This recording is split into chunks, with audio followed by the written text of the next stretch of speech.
100,000 stories. Trend in coronavirus cases in Brazil. The variant spreads in São Paulo. More than 250,000 deaths in Brazil.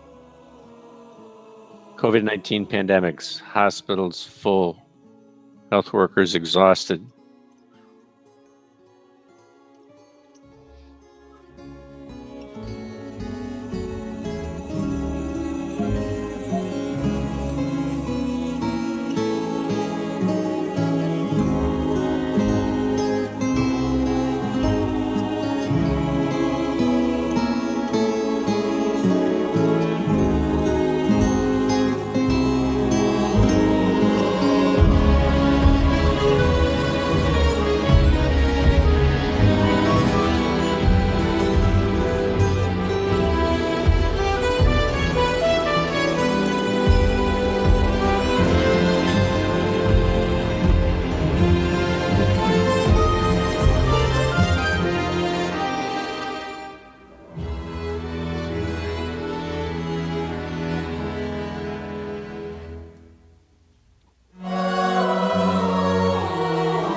André was a teacher, a friend of everyone, the father of Pedrinho.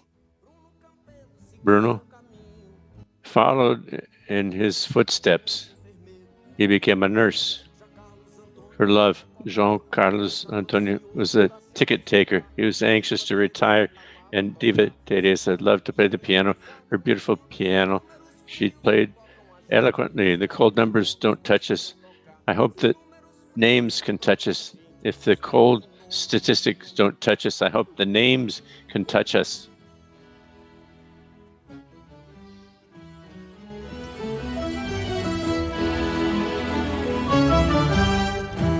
These are members of the São Paulo Municipal Chorus.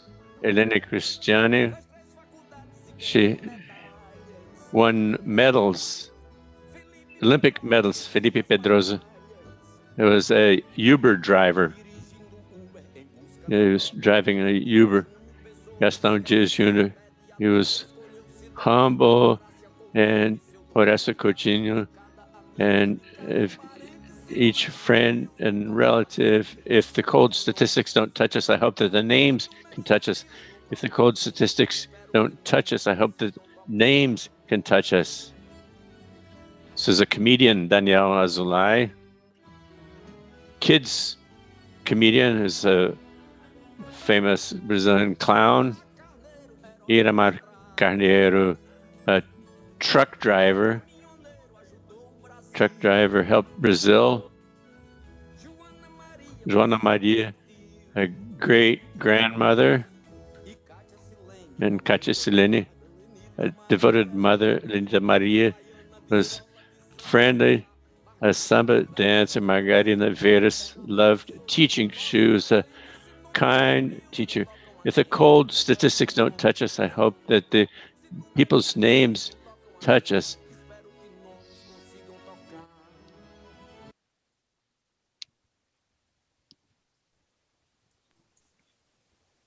Boa tarde a todas e todos. Good afternoon, everyone. It's an honor and a huge pleasure for us to begin the 108th Town Hall meeting of Ágora, the issue of the pandemic and agribusiness. We have speakers here, guests, or friends of the Brazilian Association of Collective Health, Abrasco. I want to thank Rob Wallace, João, Arriscado, Maria Emília, our comrade João, Pedro, Stédile to help us. I also want to thank Fernando Carneiro, who is the coordinator of the working group on health and environment at Abrasco. And for us now, after watching this video and seeing the situation in Brazil, that we need to express our solidarity day by day with the families and friends of people who are losing their loved ones. More and more leaving us because of COVID-19. So if Brazil continues, we're still in a very difficult situation. This debate is essential for us to be able to expand the discussion and for us to, we understand that it's based on us friends, brothers and sisters, that Brazil will overcome the pandemic, for the people to leave this crisis. It's such a difficult crisis. It's so sad with such suffering. We're all together with you. Once again, thank you very much for attending here and participating in our town hall meeting. One more Agora.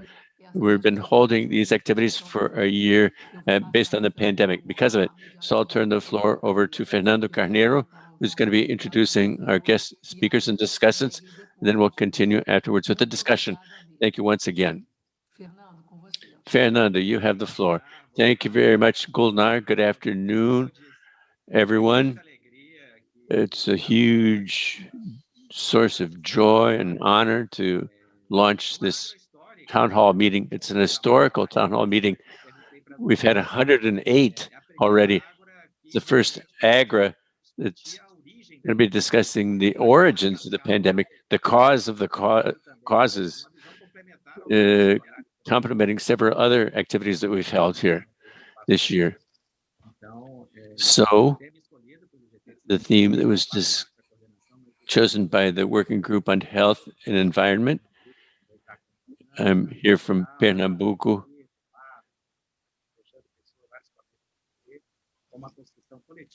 It's a collective project, this Working Group on Health and the Environment, and we've renewed by 1/3 of our membership in the working group, with representatives from several different topics that have not been explored by other working groups. Marcílio from the Amazon is part of our working group. From the Centro-West region and other regions of Brazil, we've gone through a process in turnover of the working group to deal with the challenges.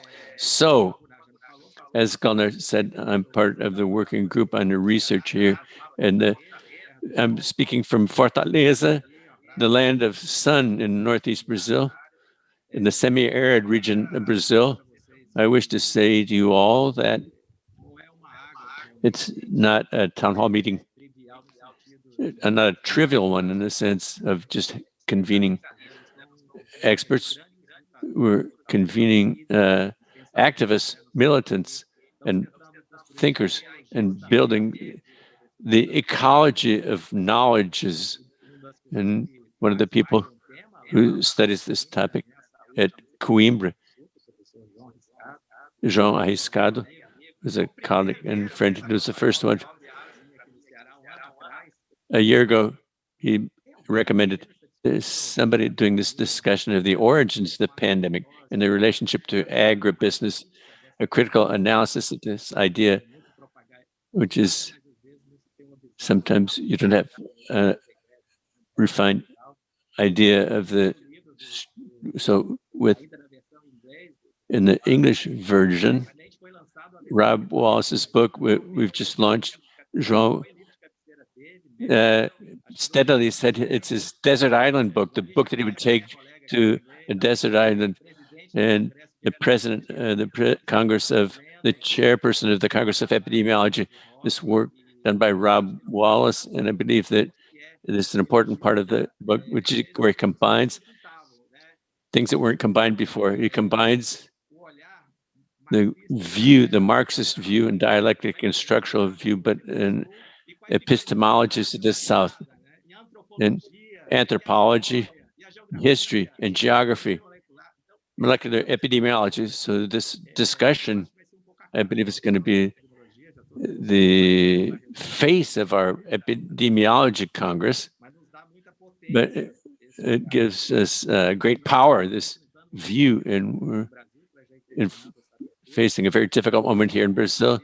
Our working group, together with the Brazil on a national front of agroecology here, Maria Emília representing the NGO FASE. We're going to be launching, together with the campaign against pesticides, which João Pedro is part of, a dossier against poison in defense of life, denouncing this Brazil being a high consumer of pesticides, but also creating hope, creating hope actively, building agroecology in the territories, the municipalities, and the states, blocked by the federal government. So I want to say that we have several different agroecology and health discussions. Fiocruz is a good example of this. To have all these populations, which are the first ones to face the consequences of the encroachment of agribusiness. We're organizing agricultural surveillance. There's several different activities in different fronts. A chat, people have different initiatives. We're going to be talking and commenting and raising questions. That's why we saved some time for the debate. In other words, Rob's going to have 30 minutes, and each discussant is going to have 10 minutes, and we're going to separate out into 30 minutes for the debate. We started 15 minutes late, so we agreed with our colleagues who accepted the invitation. We had a few technical problems at the beginning to get the simultaneous translation started, but all our technical problems have been solved. So I'll turn the floor over now to Rob Wallace. Rob Wallace, you're welcome here to Brazil. Not in person, right? But we hope that soon we'll have this opportunity to welcome you with open arms in this historical moment. I think it's going to launch the approach to this discussion. So thank you very much for accepting the invitation. Olá a todos, é prazer estar aqui. Não falo português, estarei falando inglês hoje, mas agradeço muito o convite. Yes. My attempt at Portuguese. I appreciate the invitation. Thank you so much. Unfortunately, we're going to be starting on the dark side of things, for that's where we are presently. I'll start off with there's a fascist apocryphal that under Mussolini, the trains in Italy ran on time. Of course, despite its parades and passions, such authoritarianism and truth are rarely synonymous with each other. Indeed, often quite the contrary, to the ultimate collapse of both the state and the population health it bears responsibility for. Italy's trains did not run on time. Mussolini banned all reports of railway delays and accidents.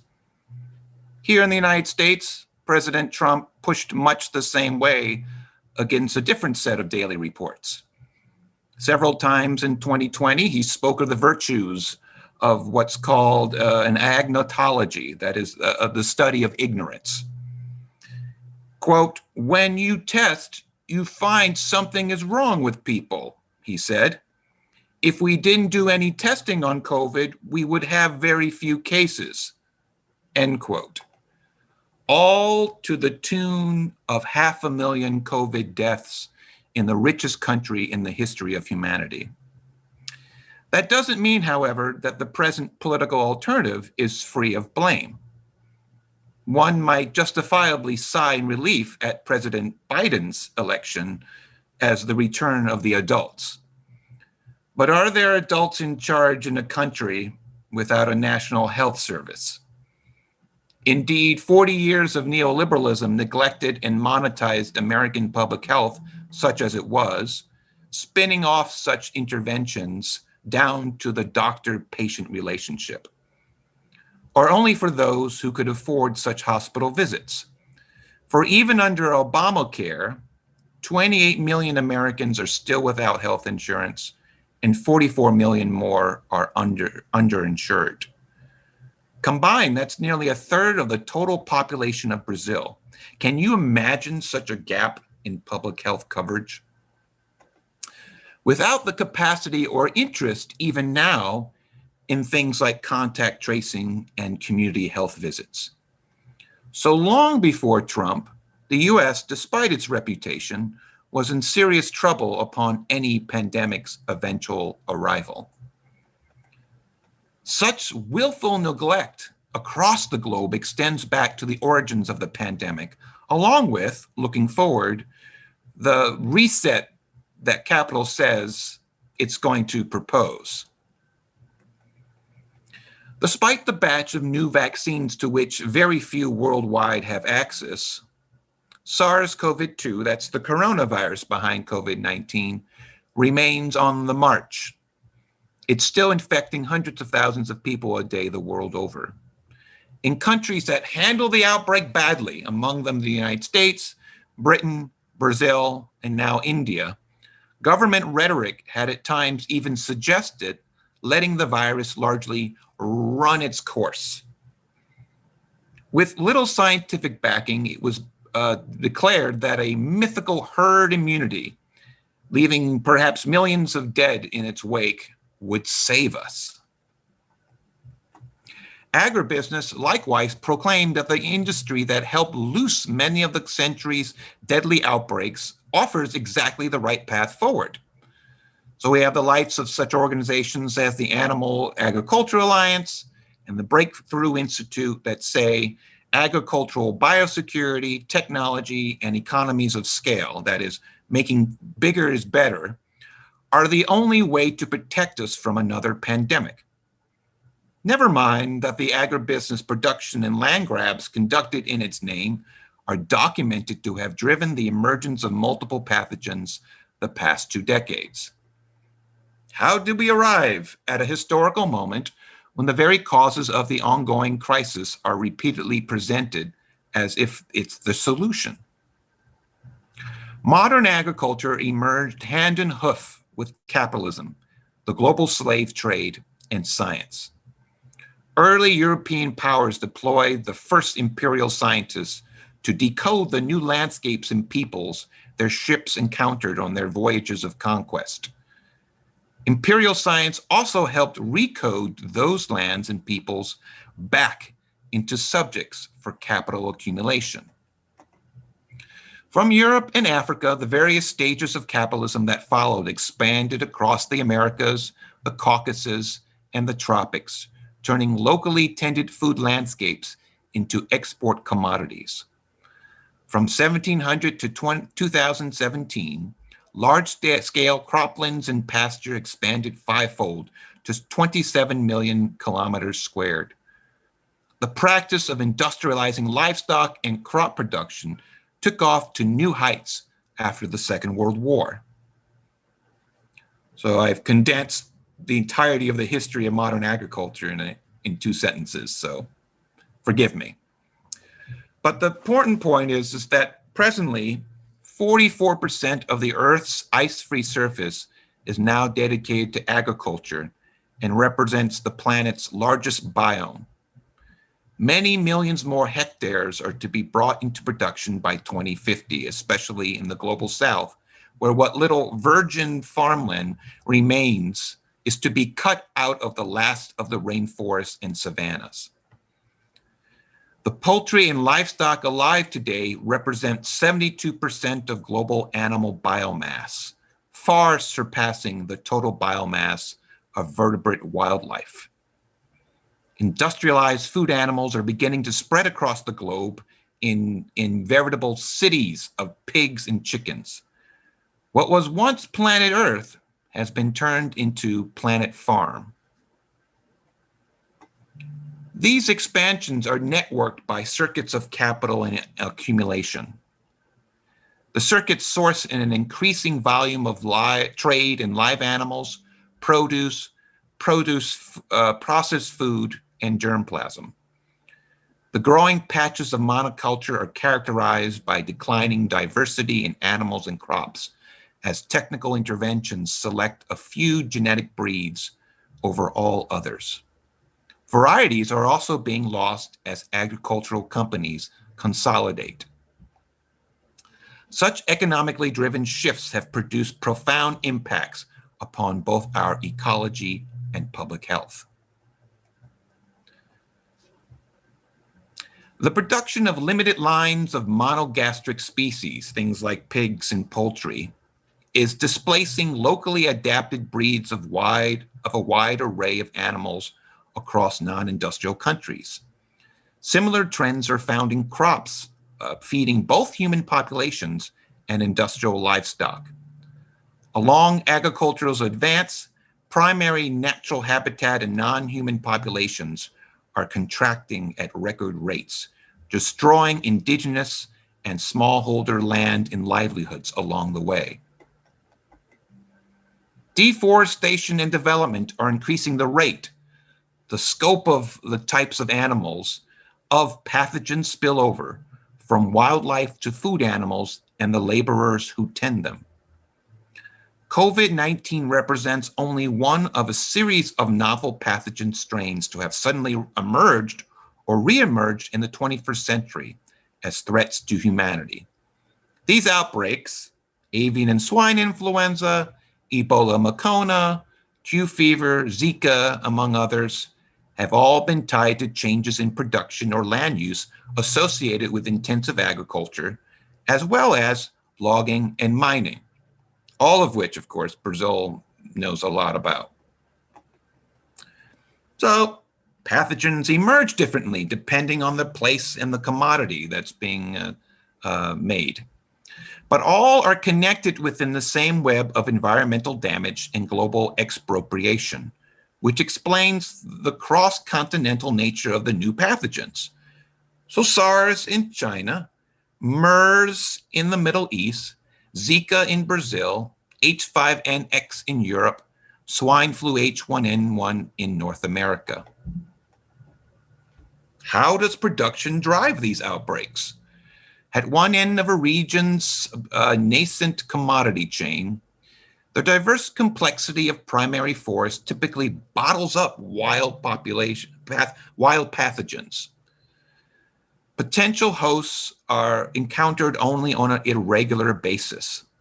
So it's hard for a virus to line up a whole bunch of hosts to make its way through the forest and out.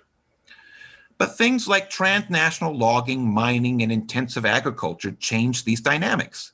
They drastically streamline that natural complexity.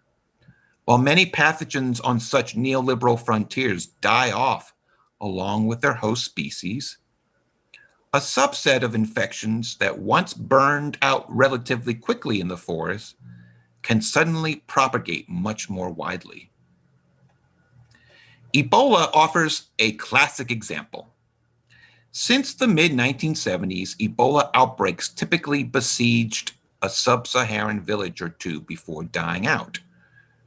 But in 2013 to 2015, the Macona strain emerged along a frontier of monoculture oil palm and other crops out of an increasingly expropriated and globalized West African landscape.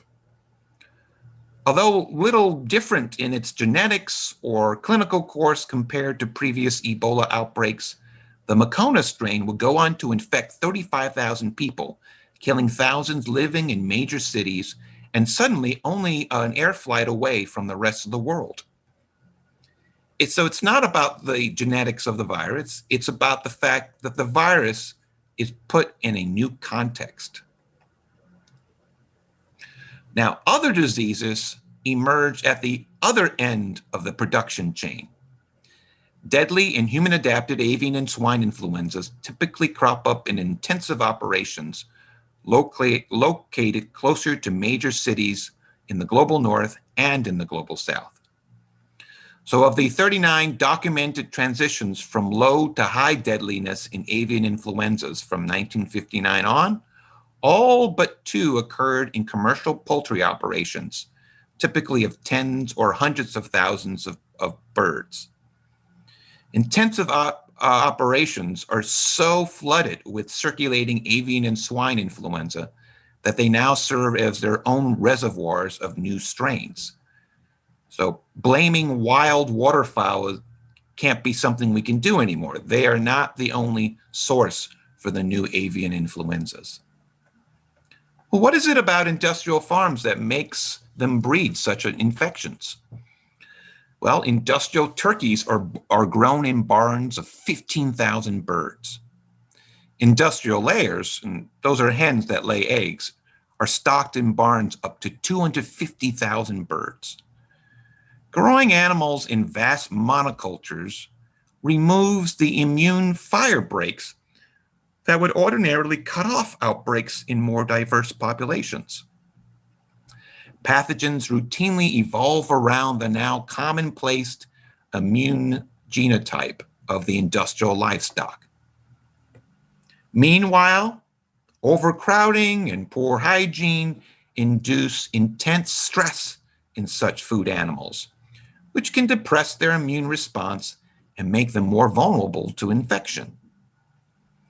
Housing high concentrations of livestock and poultry rewards those strains that can burn through them the fastest.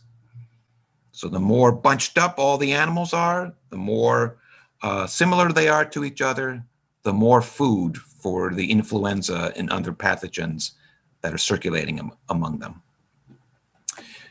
Meanwhile, animals are now slaughtered at ever younger ages. Industrial operations are growing out chickens in only 6 weeks and pigs in only 22 weeks.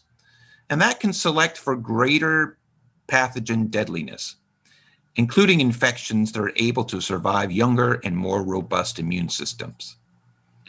What's called all-in, all-out production, an attempt to control outbreaks by growing out livestock in batches, may unwittingly select for an infection threshold that lines up with finishing times the industry sets for its herds and flocks. That is, successful strains evolve life histories that kill grown-out farm animals near slaughter, when the stock is most valuable to the farmer.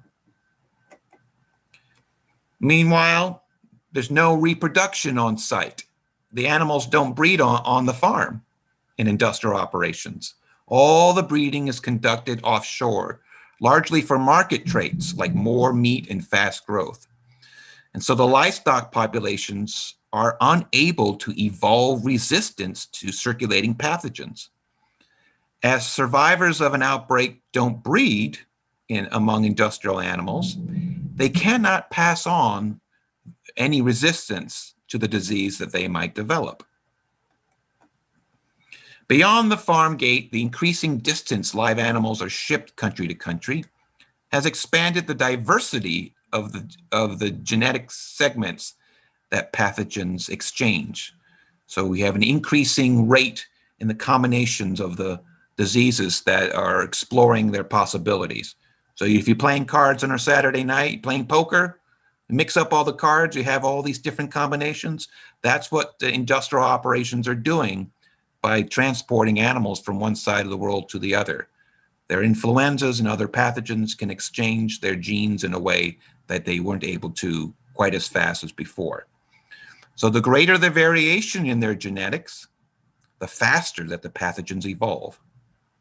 In short, in industrializing meat production, global agribusiness is also industrializing the pathogens that circulate among its livestock and poultry.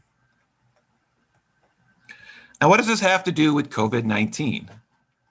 COVID-19 origins are something of a mixture of these two ends of our circuits of production, the forest at one end, the industrial farm near the city on the other. Coronaviruses are hosted by bats around the world, but the strain that bats host in China appears to hit humans worse once it successfully jumps into the human population. The environment in which these bats live has also changed in foundational ways. Upon its economic liberalization post-Mao, China, like Brazil, undertook the BRICS route of development, intent on feeding its own people with its own natural resources. Millions were pulled out of poverty, millions were left behind. Pro or con, in taking this course, Chinese agribusiness and an increasingly capitalized wild food sector cut into the landscape of Central and South China, where many of these bat populations are located. As with Ebola, the interfaces among the bats, the livestock, the wild food animals, farmers, and miners on this commodity frontier expanded, boosting the traffic of all these kinds of coronaviruses from the bats through the food animals to humans. Meanwhile, something Abrasco knows much about, increasing pesticide applications at a scale far beyond, even in the United States, may have reduced the insect populations that bats feed on. This may have increased the interface that coronavirus hosts shared with human populations as bats expanded their foraging range, looking for food that had been lost to the pesticides. With the wild animal foods and agricultural production lines increasing in their size and their speed, many a SARS-like coronavirus that successively spilled over into a food animal or into a human could now make its way in short order across the peri-urban landscape to regional capitals such as Wuhan before hopping onto the global travel network. Now, it all seems a trap. I mean, such a vicious cycle of circumstances. Is there anything we can do about it? Yes, there is. First, we must reject the normal that brought us this mess. Growing food isn't about making objects. Food items aren't widgets. Agriculture must be turned from an industrial economy back to something more like a natural economy. We must return to assimilating a respect for food's context, the soil, water, air, the ecological matrix, and the community well-being on which food and the people who eat it depend. To box out the deadliest of pathogens, we must preserve forest and wetland complexity, maintaining ecological buffers across bats, geese, and other natural disease reservoirs, our food animals, and our communities. We must reintroduce agrobiodiversity into livestock and poultry to serve as an immunological barrier against deadly pathogens both on farms and across whole landscapes. We must return to letting livestock reproduce on site so that herds and flocks can protect themselves against pathogens in real time. Such interventions require restoring the locus of control, who gets to make decisions in a community, back to farmers and rural communities and away from agribusiness. In short, to keep the worst of outbreaks from emerging in the first place, we must turn to the kind of state planning that centers farmer autonomy, community socioeconomic resilience, circular economies, integrated cooperative supply networks, community land trusts, and reparations. We must undo deeply historical race, class, and gender trauma at the center of land grabbing and environmental alienation, extending back to the age of colonialism. On the world stage, we must end the unequal ecological exchange between global north and south. So 20% of the population in this world uses 80% of the natural resources. So healing the rift between ecology and economy that drives the emergence of these pathogens, as well as drives climate change, that's at the heart of the modern agriculture, that involves planting a different political philosophy into the landscape. The thing is, though, betting that agribusiness, the major source of the pandemic problem we started out with, will provide the solution is really, at best, futile. We can do much better thinking and acting towards the ways of living that will allow humanity and population health their place on our planet. And small farmers are doing that in the everyday. You know, I talked about how industrial production doesn't allow animals to breed on farm. Well, small farmers are, when I talk to them, they're like, well, that's what we do every day. The animals reproduce on site. There's a lot of diversity of breeds already there. So small farmers are already in the business of helping protect us from the worst of these deadly pathogens from emerging in the first place by virtue of doing what they've been doing for a long time. And I advise that we all on this planet push in that direction of going back to a kind of peasant agroecology that introduces the diversities of animals that act as a buffer to keep pathogens from emerging. And that's what I have to say today. Thank you very much for listening to me, and I look forward to our conversation.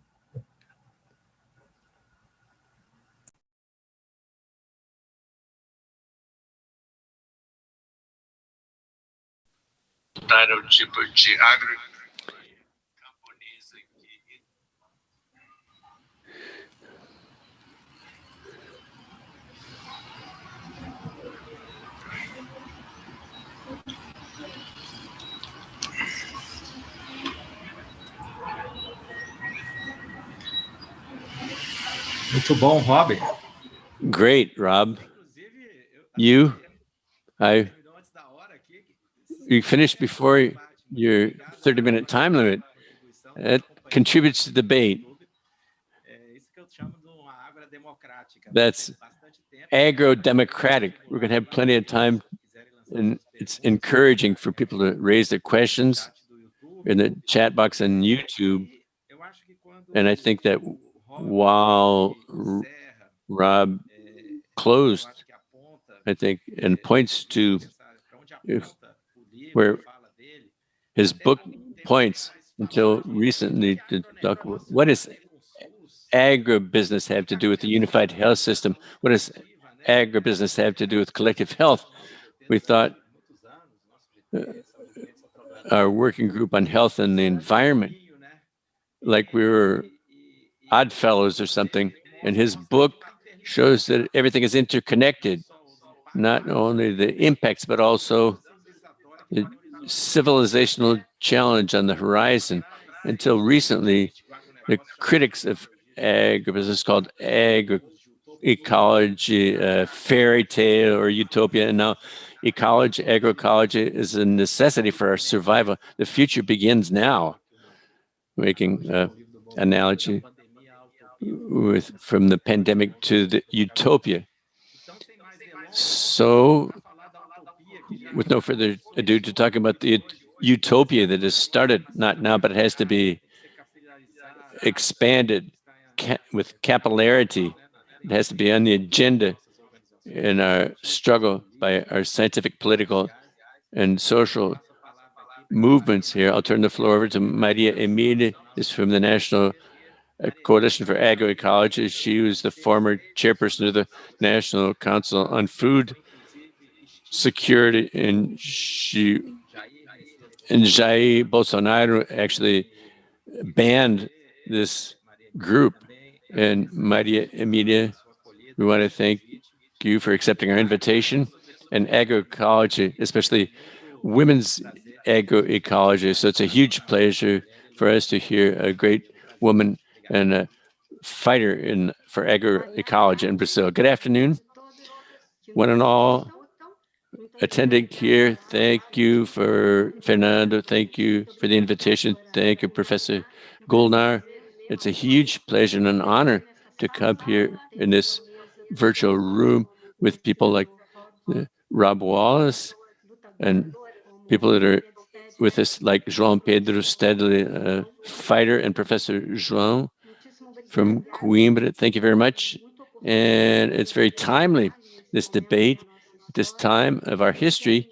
And I want to begin by expressing my condolences for the hundreds of thousands of lives we've lost in Brazil, which is an authoritarian, the rise of denialism and authoritarianism that is promoting a policy of death. And as Rob Wallace said very appropriately, it's like a warning to us concerning the relationship between agribusiness and mortal, lethal pathogens for human beings.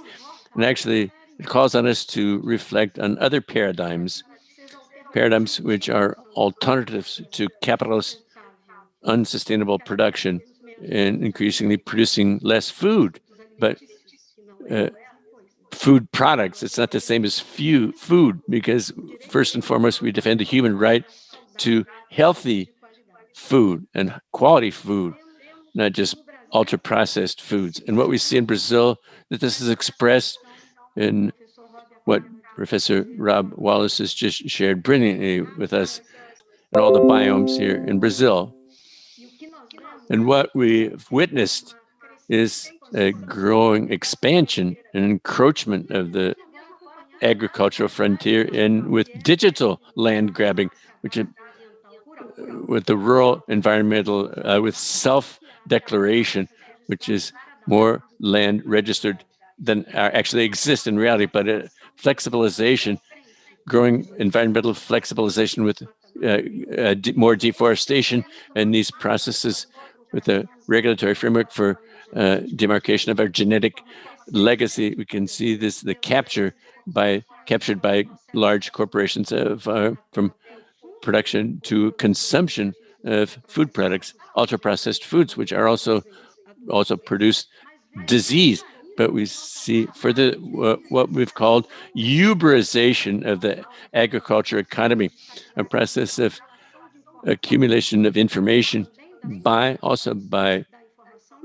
information corporations, representing a huge risk for us.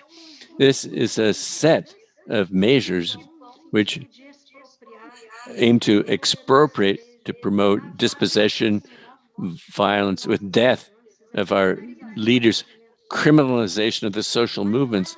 But alongside that, as the title of our meeting says here, and it calls on us to reflect, we need to talk about agroecology in the struggle for life and for health. This, we need to remember, as Fernando said quite appropriately, a precious historical moment, because in this moment of tragedy, such dark tragedy, agroecology also gains another status as a counterpoint to the dominant system.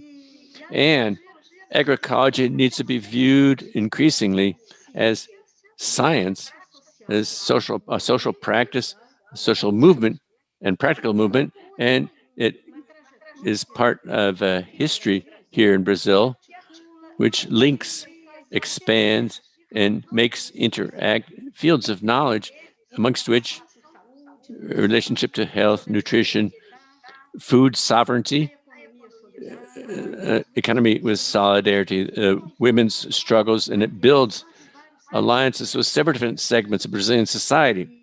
And that's why it's a moment in our history when I talk about the National Coalition for Agroecology, which has as its basis the acknowledgement of peasants, indigenous peoples, and the community, the quilombolas, traditional communities, the women, youth, as subjects with rights, political subjects who build the history of this counterpoint to agribusiness and industrial agriculture. And the National Coalition for Agroecology is an expression of the dialogue with all of these social movements, with organizations that produce and that support these segments of society. And it's necessary for us also to understand that agroecology, it combines different technical, ecological, social, and political dimensions.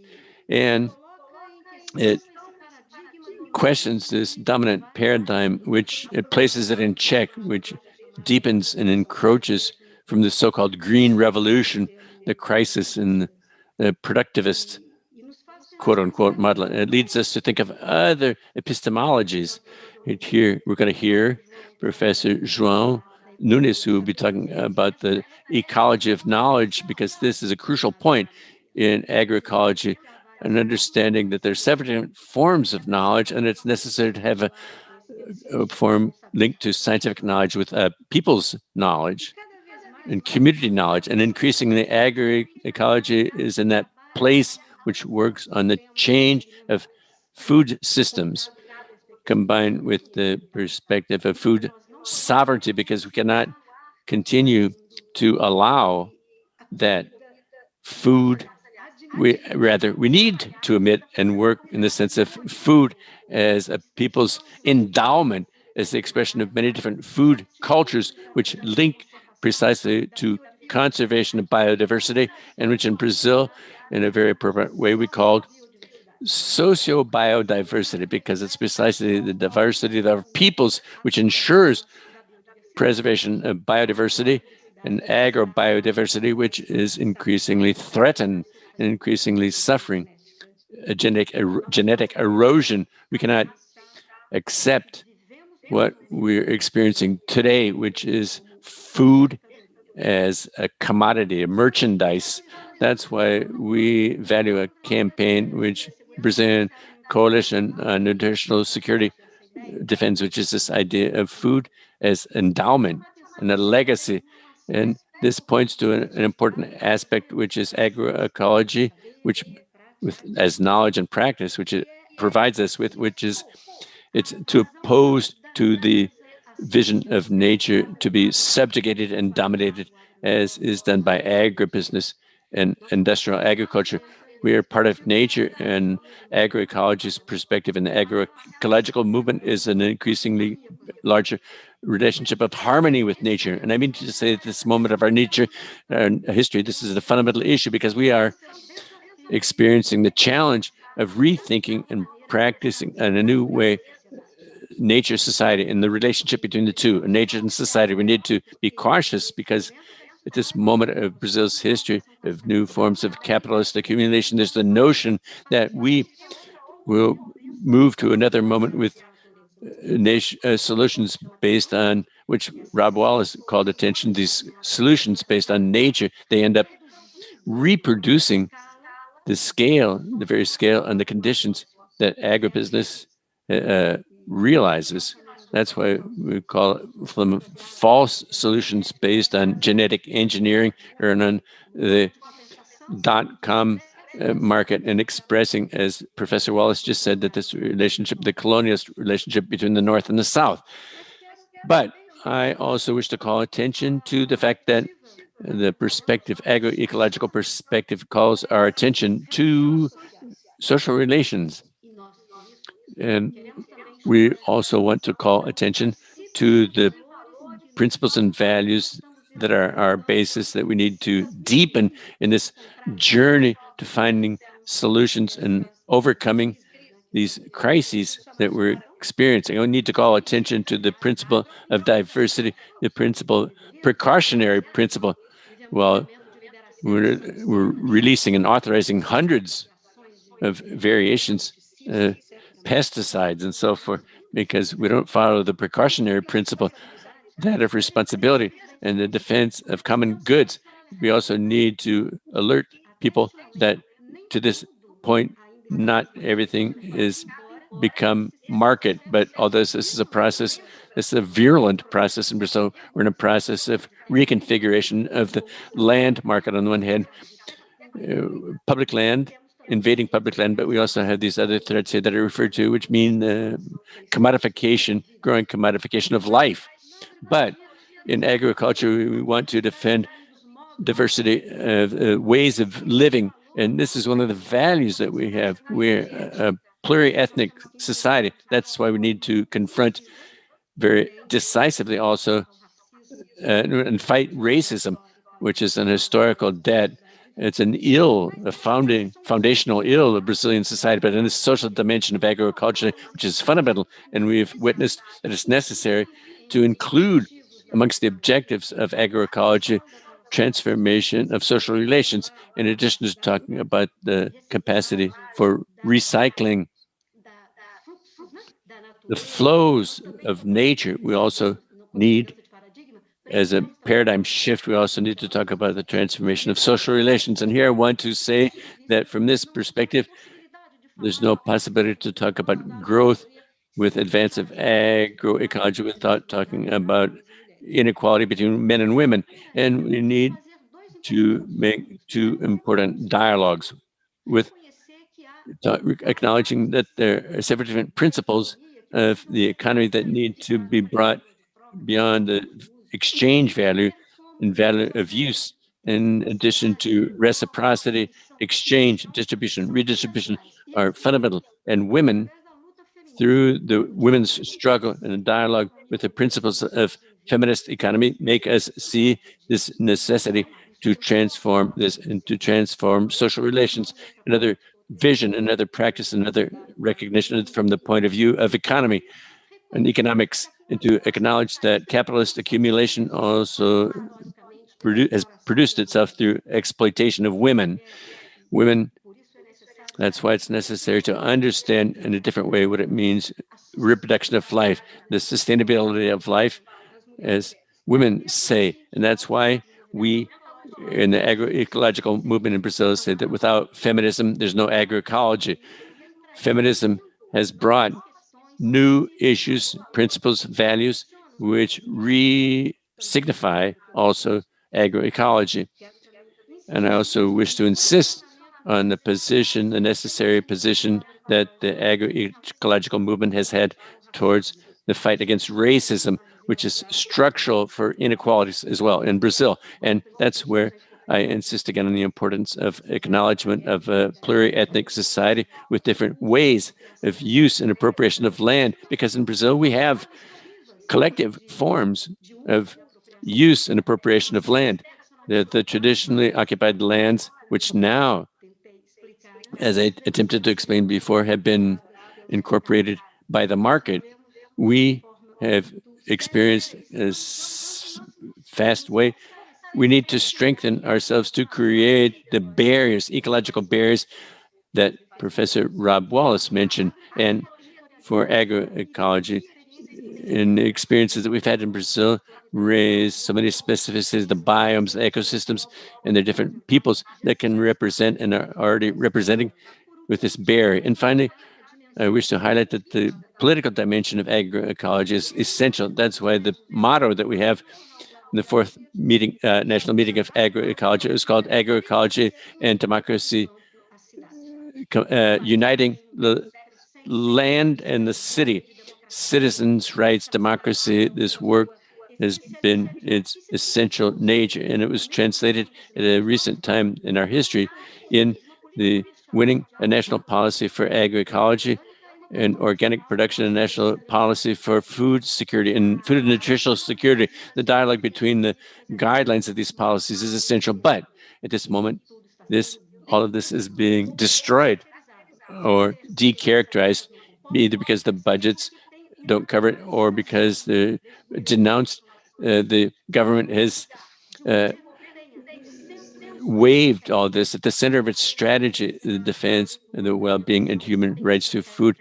This is a strategy for reproduction of hunger by the government, because hunger cannot be taken for granted. It's produced by the Brazilian state at this moment, and we, from the agroecological movements, together with various different social movements, we need to increasingly fight against. And finally, I wish to say that we follow what the rapporteur of the United Nations said in 2010, calling attention to the various positive aspects of agroecology, which contributes to nutrition, to health, to reduce poverty, and also to the forms of adaptations to climate changes, because we defend the circuits of proximity and not this long journey of commodity food products which affect and continue to affect climate change. So thank you very much for your attention.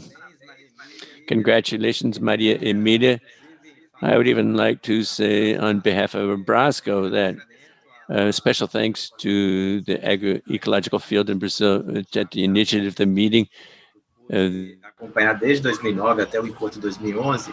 In 2011, forced Abrasco to organize, because it was such a interdisciplinary topic. Health and environment, we had to call the workers' working group on health promotion, the working groups on health surveillance, the working group on health education, and this interaction between the working groups to participate in this initiative on the convergences in agroecology, feminism, environmental health, environmental justice, that you did to expand this dialogue between the countryside and the cities in the fields of health. As I cited, it was even the basis for us to consider the Abrasco's dossier in our organization.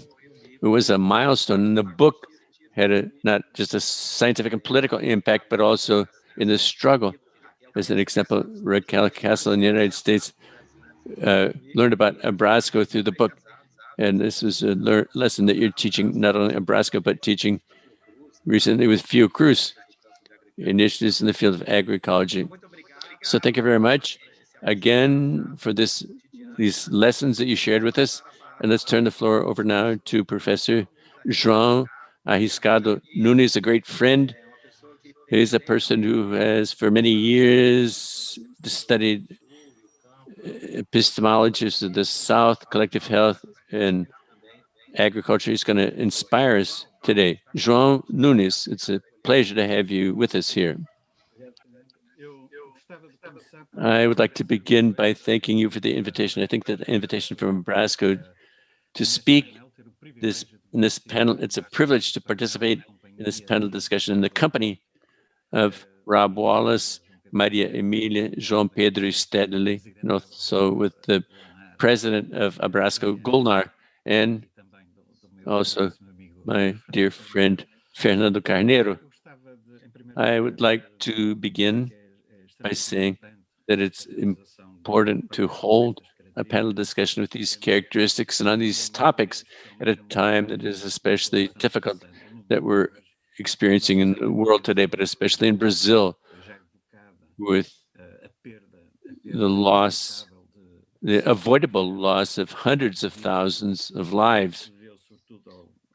All of this due to the lack of handling or the necropolitical handling of the pandemic, and which led to the situation in Brazil.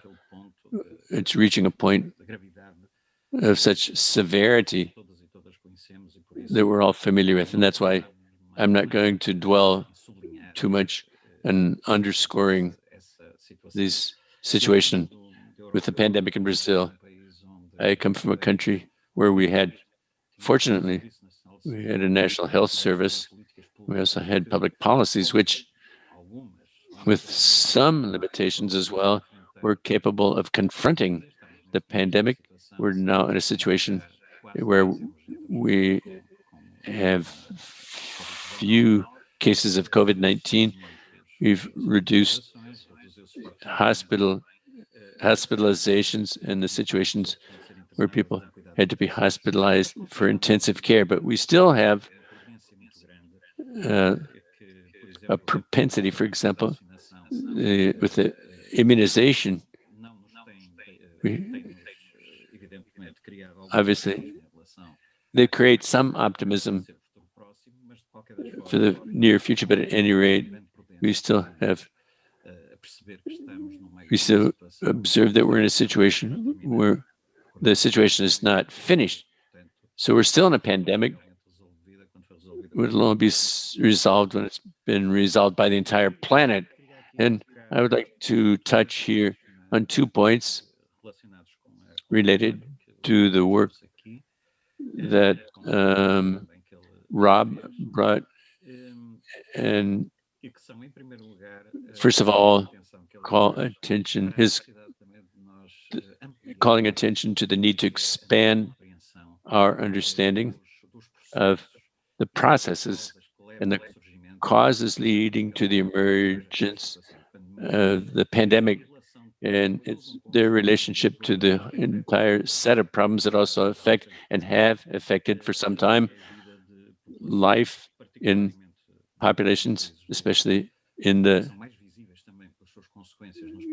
countries in the global south, but in fact can only be understood when we follow here the idea that Rob discussed and expressed, which I would call a very brilliant way in his book, which was just translated into Portuguese. And I apologize because I haven't had access to the Portuguese version, but he says that capital that supports the forms of development and production which lead to the emergence of diseases in the less developed parts of the globe invert causality with the center of global south hotspots in the world. They make the global south hotspots of the world. So also need to always, when the soil with the destruction by extractivism and expoliation, and also by the industrialization and intensification also of the agriculture itself, for industrialization of animals for human consumption, and privatization of water and sanitation. And all this deprives us from access to public goods, and it condemns a major portion of the human population, also with forms of violence, which also become especially visible in conditions in which we are experiencing now.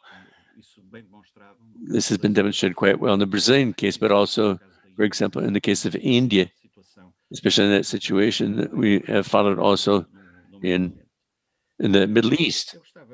I would like to, especially here, to talk about another aspect of the contributions by Rob Wallace, and which have a lot to do with what has also been the work done by the group that I'm connected with in the University of Coimbra. ELISA, it's an acronym in Portuguese, and a lot of what has been my collaboration here in Brazil with Abrasco and with Fiocruz, and with different types of initiatives that are happening in different parts of Brazil. I would like here to especially highlight one aspect which I think is extremely important, the work done produced by Rob Wallace, which is that we have built and produced new ways of creating knowledge that allows not only to identify the different processes which generate later these phenomena that produce these pandemics, but also attempt also to find and understand the way that we can build new configurations of knowledge, but also forms of intervention and action which can mobilize these kinds of knowledge for objectives which are those of liberation and also creation of a life, sustainable life, and healthy life, and which simultaneously are forms of knowledge which are intentionally, explicitly oriented to confronting oppression and different forms of domination that exist in the world. And I would like here to highlight especially three aspects which I believe are important for us to be able to reflect on, and to continue not only to reflect on, but also to work on in building this kind of knowledge. The first aspect, which is extremely important, which is central and essential to the work by Rob Wallace, it's what we could call appropriation of scientific knowledge. In other words, forms of scientific knowledge, which are precisely the ones that are scientific knowledge, that kind of knowledge which serves, for example, the multinationals that produce the pesticides. This is an example that produce the seeds or transgenic seeds in agribusiness. These multinationals also, which are associated with all of these processes that generate the pandemics, that in confrontation with this kind of knowledge, it's necessary to think of forms of production of a different kind of knowledge, which would allow, for example, to make progress towards exploring some issues which are appear in a fragmented way in relation to official knowledge. It's knowledge which is the one that influences all of these process of accumulation, capital accumulation. The proposal by Rob and his co-workers, for example, what he calls structural One Health. The idea that it doesn't suffice to simply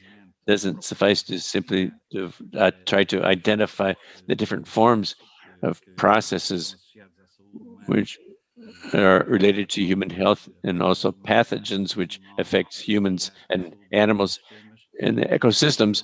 And also, it does not suffice to attempt to understand the relationships between them, but we have to enter into another element, which is precisely the capital circuits that he calls that allow to understand what we could call political economy of this entire process. And precisely this kind of knowledge that oftentimes, even in the proposals which seek to go further than the fragmentation, for example, leading to these problems, having them treated as problems associated or mainly with human health, oftentimes they end up finding their limits or meeting their limits in this difficulty or in this inability to acknowledge the different processes and different scales and the ways that they converge and link to produce that situation in those phenomena called the pandemization, pathogenization of these pathogenic situations and these pathogenic phenomena that Rob addressed here in great detail. And this production, the counter-hegemonic production of knowledge, in other words, to go back to orienting precisely to another kind of action, another kind of response, and to explore these domains and these other parts of knowledge, which are normally left in the shadow or suppressed in dominant science. I think that this is an extremely important point, and that's why it's so important also the contribution by organizations like Abrasco. It's so important to have the institutions and that produce knowledge, scientific knowledge, in the field of collective health, for example, knowledge in the field of environmental health, like the case also of Fiocruz, which it's extremely important in this type of action, but also it's important that they can be converted into initiatives to link, to engage in dialogue, and to also build ways of knowing, of knowledge, which also reclaim the experiences born not only from the relationship that, for example, people live with from agriculture, the people that live in the urban areas and the urban outskirts and peripheries, and people, it's through their own lives and the daily struggle that they wage, they produce experiences and create knowledge, which have to be brought into the picture for what we call ecologies of knowledge. So these spaces where it's possible to have a dialogue in these different forms of knowledge to produce ways, forms of intervention, practical interventions as well, not only for producing knowledge, but or the humanization of this new knowledge, and this oftentimes knowledges which are reclaimed in experiences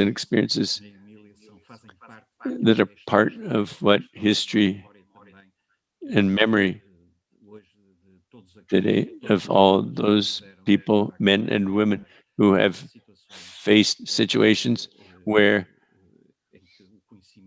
knowledge, which is this knowledge that serves agribusiness or capital, in fact, only serve the purpose to generate destruction and suffering.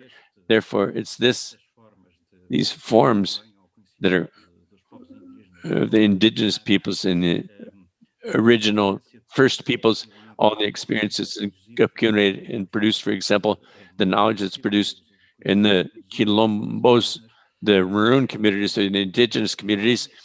That's where it's through this capacity to create dialogues and the forms of interlocution or dialogue.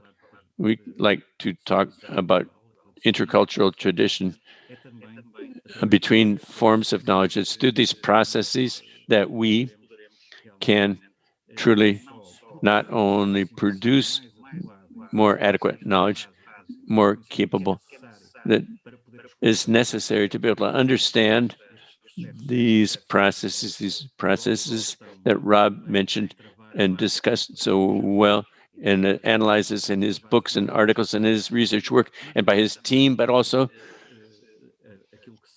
what are the practices,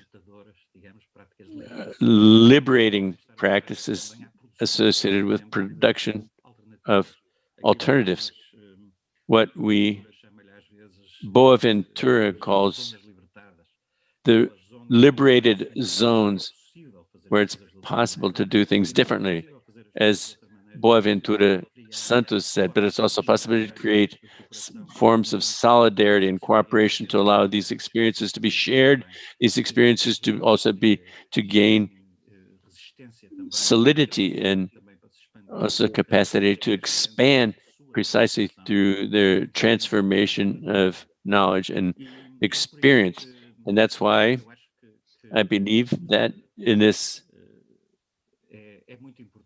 it's important for us here, and obviously to seek also all of those experiences that I would just like to, from the peoples, I would like to say that Rob is in his book on this topic. It's not the second book. He has several other books, but it's another book that was published last year. It was published, written during the pandemic already. It's a book which I hope that it will be translated quickly into Portuguese in Brazil.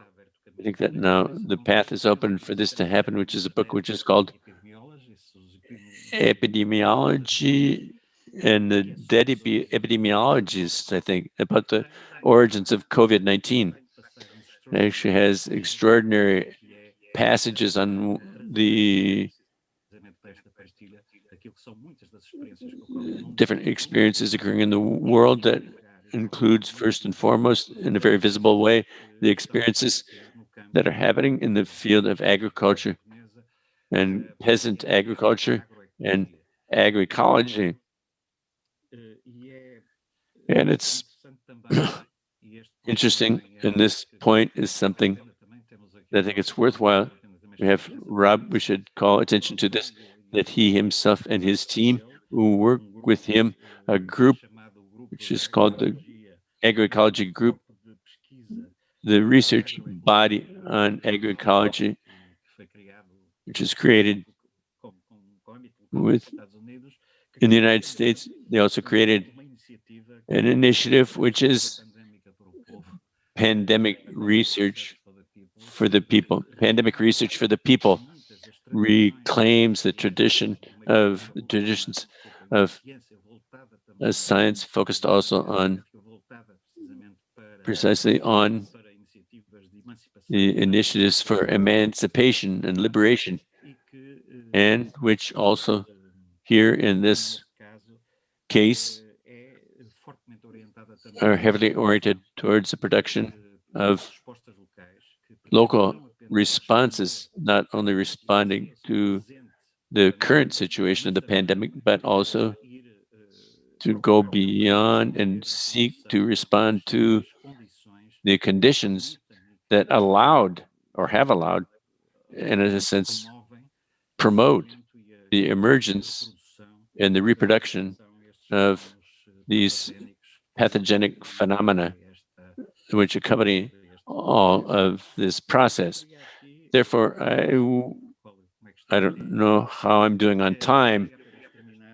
I would just like to conclude with highlighting especially the extraordinary convergence between the proposals that Rob has brought and people who are familiar with it, what is done in Brazil in this field, and people who know the action, and the convergence and the synergies that exist at this time in collective health, agroecology, the different types of social movements, who are struggling for a society which is sustainable and healthy, but which is also a society that promotes new democratic ways of living, which are capable precisely of respecting the dignity of peoples and the people, everyone, and the way they live.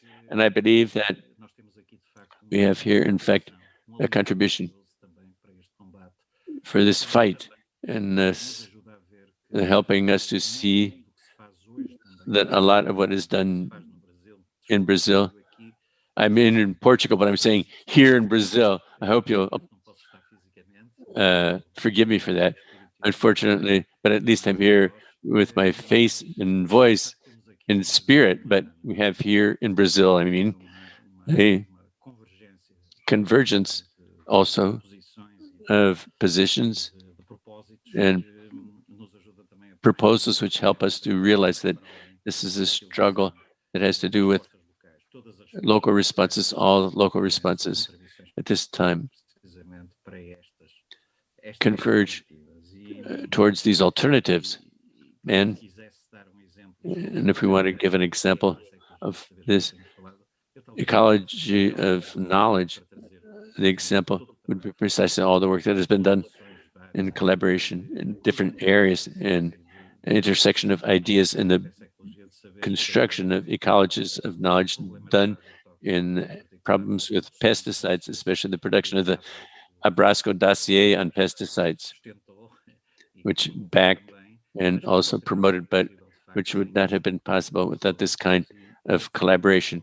And that's where we find these examples of this new forms of producing knowledge which serve the struggle and great importance as well in the construction which of the responses to all these situations which generate these pandemics and which also generate pathogenic phenomena. So I apologize for going over my time limit a little bit, but thank you very much as well once again for the invitation to join you. Thank you, João. We apologize.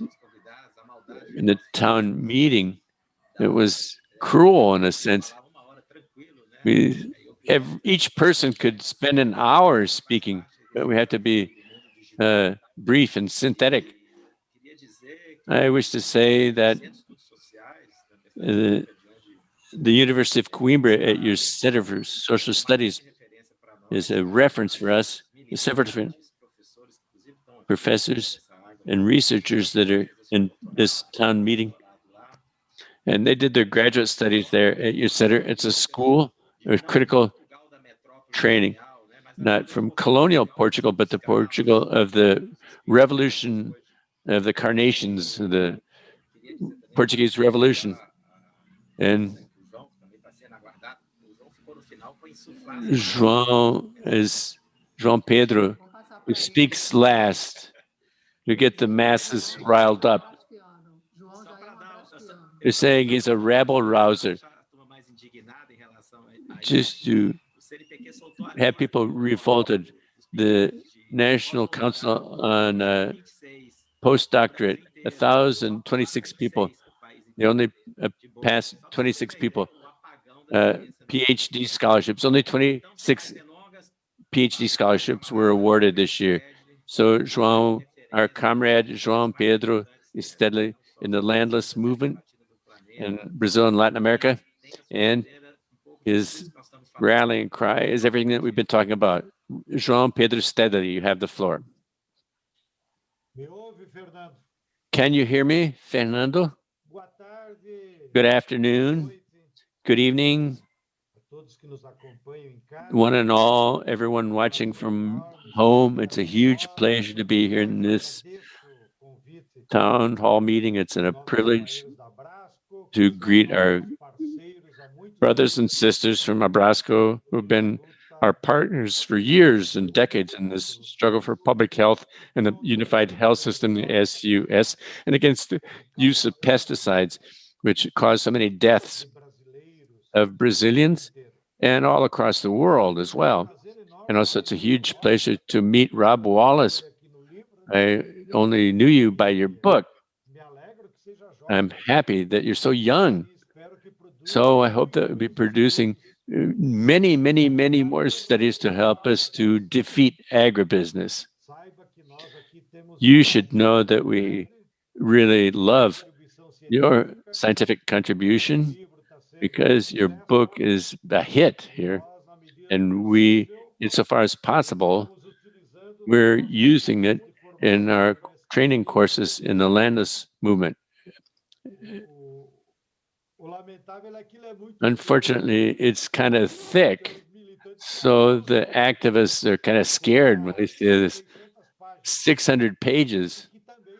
But the price as well, it's not really low cost, but that's life. So I want to thank our Portuguese friend from João Nunes and Maria Emília, who we go way back.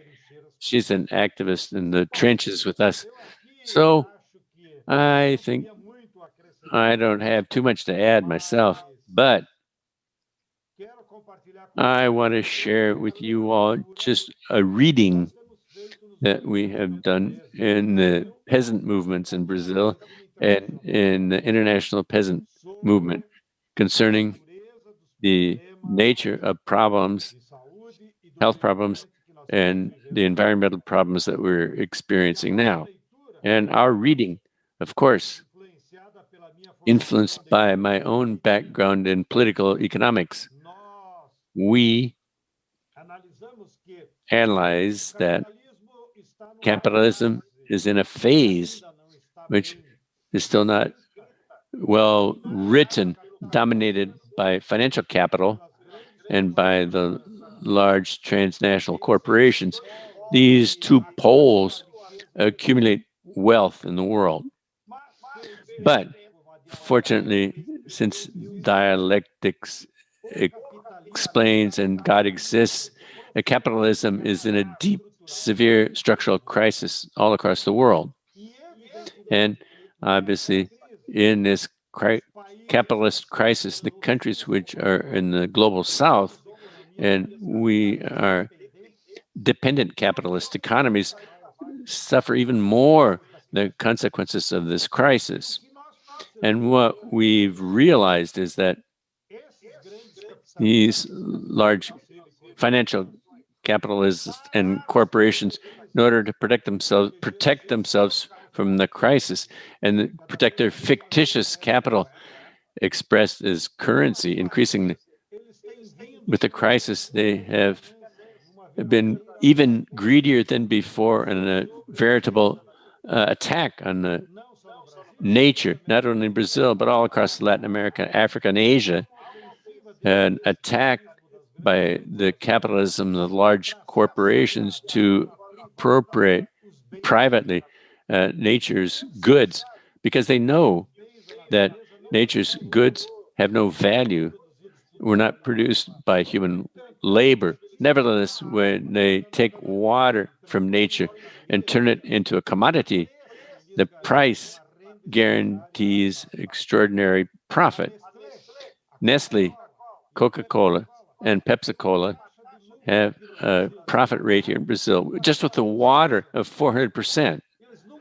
They would never have had the processes of industrial capitalism.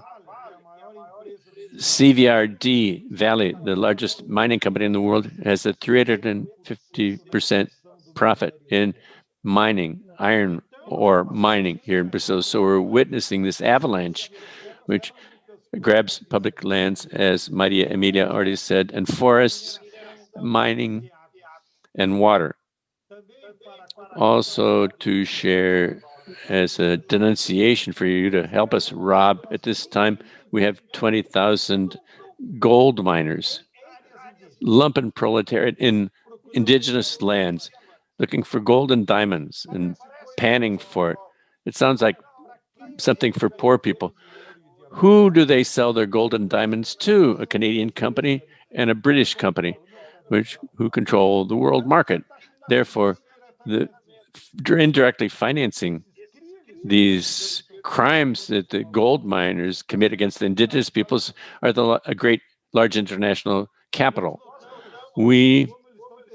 Since they're attempting to appropriate oxygen from the forests with this methodology of carbon credit. Give me a break, as if oxygen from the forest now belong to the capitalists. And who's spreading this idea in Brazil? It's Bayer and Monsanto. They're the ones that are orienting the farmers of how to transform their legal reserves into carbon credit.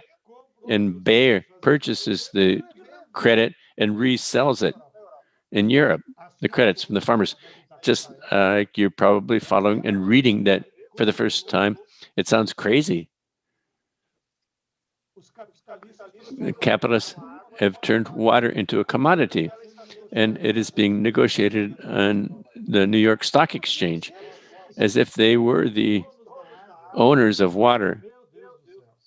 God, my God in heaven. And finally, they were also eager to dominate wind energy, solar energy here in Brazil. They're all Spanish and Canadian companies that are doing that, in addition to which they already controlled before in hydropower. And note, therefore, the process of privatization that they're attempting to impose on Brazil of Eletrobras, the state-owned electric company, which the state still has 51% of the shares. The capitalists are imposing as a condition, together with the hydroelectric plants that produces hydropower, the privatization of water, which is going to give them more profit to trade water than even more than the hydropower itself. Meanwhile, we are facing a situation where there's a deepening of the capitalist model and agribusiness model, agricultural model, and monoculture, intensive use of pesticides. In other words, as you understand all too well, it destroys biodiversity, contaminates the groundwater and the surface water, and even rain, because they're applying dissecants and the powdered. It goes up into the clouds and then it comes down, glyphosate, democratically, and it affecting the entire population, to the point where now, Rob, here in Brazil, according to a study by Fiocruz, which is our most important scientific health institution, 170% of the water, piped water in large cities, 67% of it is contaminated with glyphosate, 67% of the running water in the cities. Give me a break. And the consequences of this we are all too familiar with. Climate changes are alarming. Here, where I'm sitting in Sao Paulo, it's the largest world producer of orange juice, which is marketed by Coca-Cola, by the Coca-Cola company. Last year, the crop broke by 40%. Why? They had a crash because of climate changes. They had a 40% loss. We went the entire winter with no rain, and the sugar crop, the orange juice crop broke. And now beans is going to increase hunger. Maria Emília knows this, since beans are a staple food for the Brazilian people, for the basis for balanced nutrition here in Brazil. We have increasing contamination of food with glyphosate,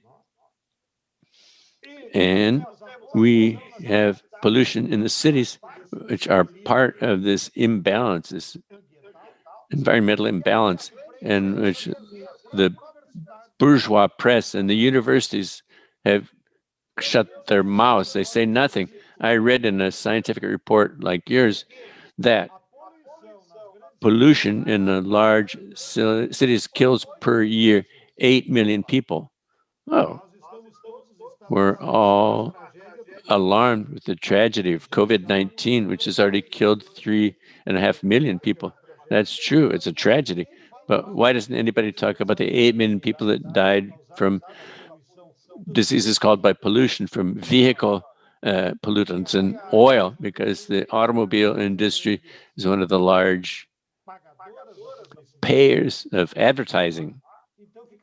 So everybody shuts up because the petite bourgeoisie that controls public opinion like to have their own cars. They hate taking the subway or bus. So instead of struggling for healthy electric buses, they continue driving around in their own cars.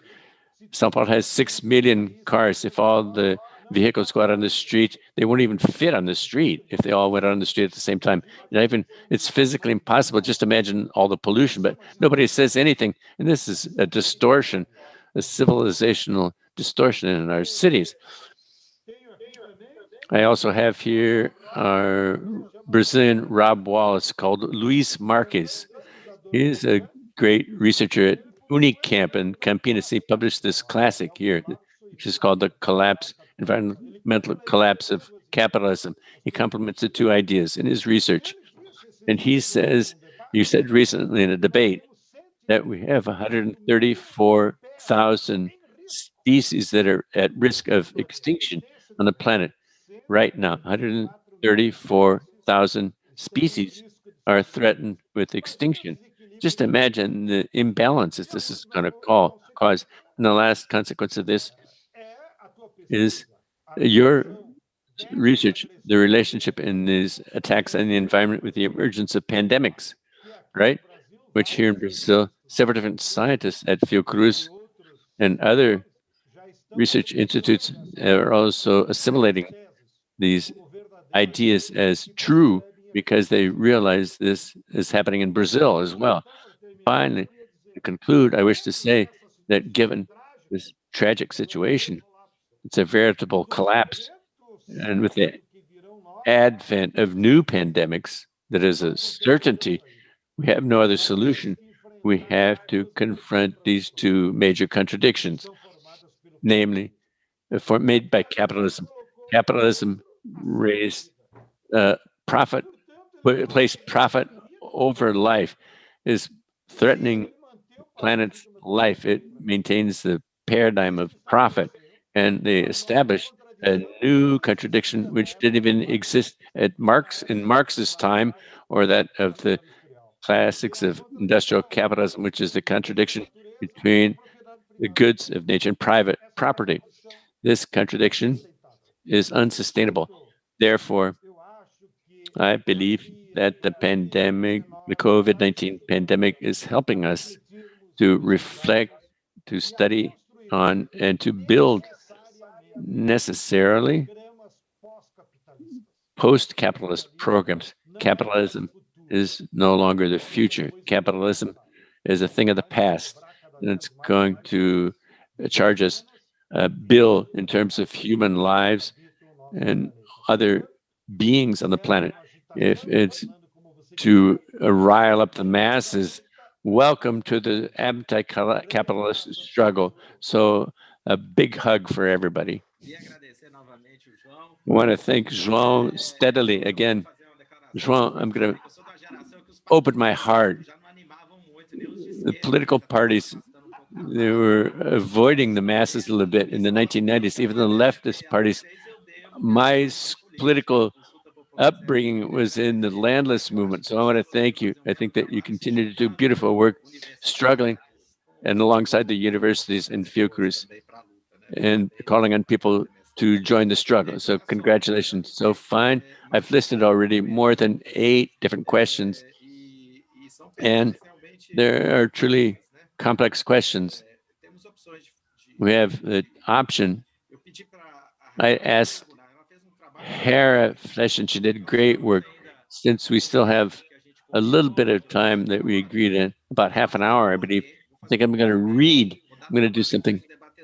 This is going to be hard work for the discussions. We just separated out themes and people, persons. So I'm going to guarantee that the questions, everybody gets a question, okay? And if any of them is repeated, I'll skip. Theme, how to stop the end of the world. Talking about Ailton Krenak. Wallace talks about celebrity pathogen of capitalist incineration, which devours ecosystem. How can the struggle of traditional communities and peasant communities can help us to stop all this process? Along the same line, Alexandre in our working group says, Rob Wallace, forests are our protection against new pandemics. How can our countries reacting to deforestation in the Amazon and to mining operations jeopardizing the indigenous peoples and traffic in wild animals? And here from our working groups, this is just, there are more people from other areas here. In general, they say, Rob, thank you very much for your excellent presentation. We need to understand these connections.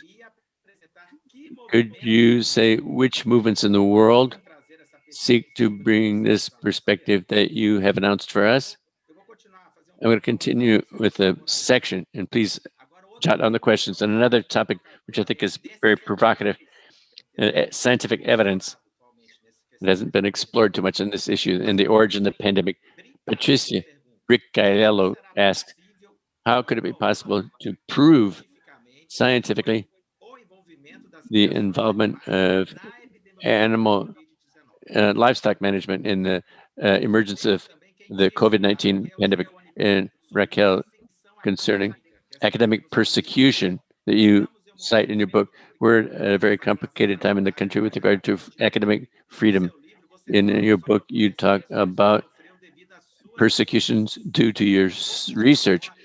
How do you address this problem? And the topic of the third problem, Marcelo asked about animal health, human health, One Health, but your biological approach that rules out local circles of financial capitalism, productive capitalism. Is it possible to politicize One Health?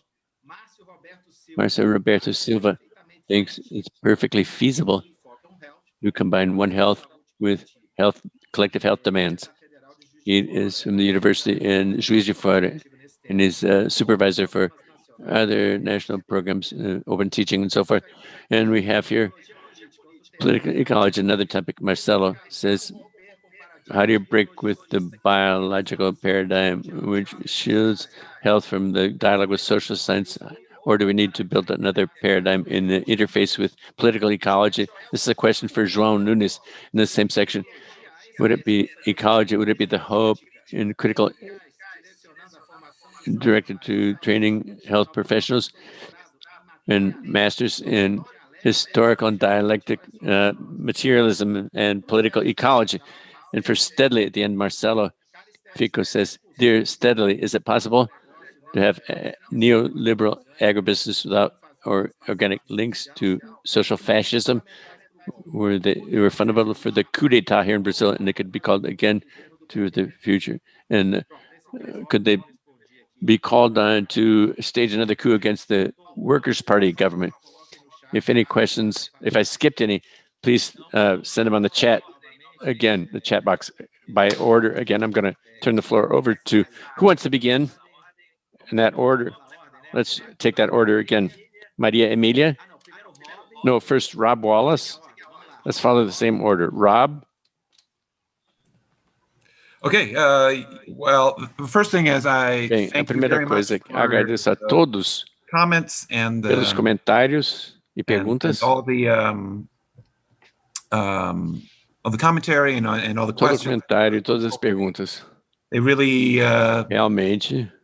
Well, I'm going to turn off the translation here for a Vou second. desligar a tradução rapidamente. They really speak to despite the fact that I wrote this book and you've been very kind in your response to it, the fact of the matter is that the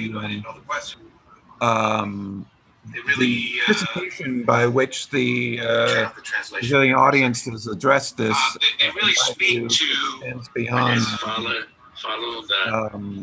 lot of the response from the United States. Fernando, could you put on yourself on mute, please?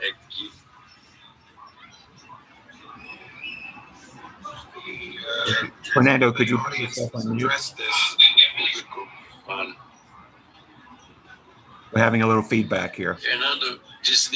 Fernando, fecha seu microfone, por favor. Okay. So, fecha o microfone. Isso. So I would say that, you know, my point being, of course, is that the global North has much to learn from the global South. You guys have been grappling with these questions for hundreds of years. The United States and the rest of the global North has been on a paradigm by which it treats the global south as both its refrigerator and its toilet. So in essence, the global north historically has taken a lot of the resources, as I said earlier, and has dumped all the damage along the equator there, and to the tune of millions of deaths a year. And all of a sudden, people in the global north are beginning to become a little bit more aware of this, in part because the worst of damage is now arriving everywhere. So the philosophers call this a hyper object, where something is everywhere all at once. So something like a pandemic is everywhere. Something like climate change is everywhere.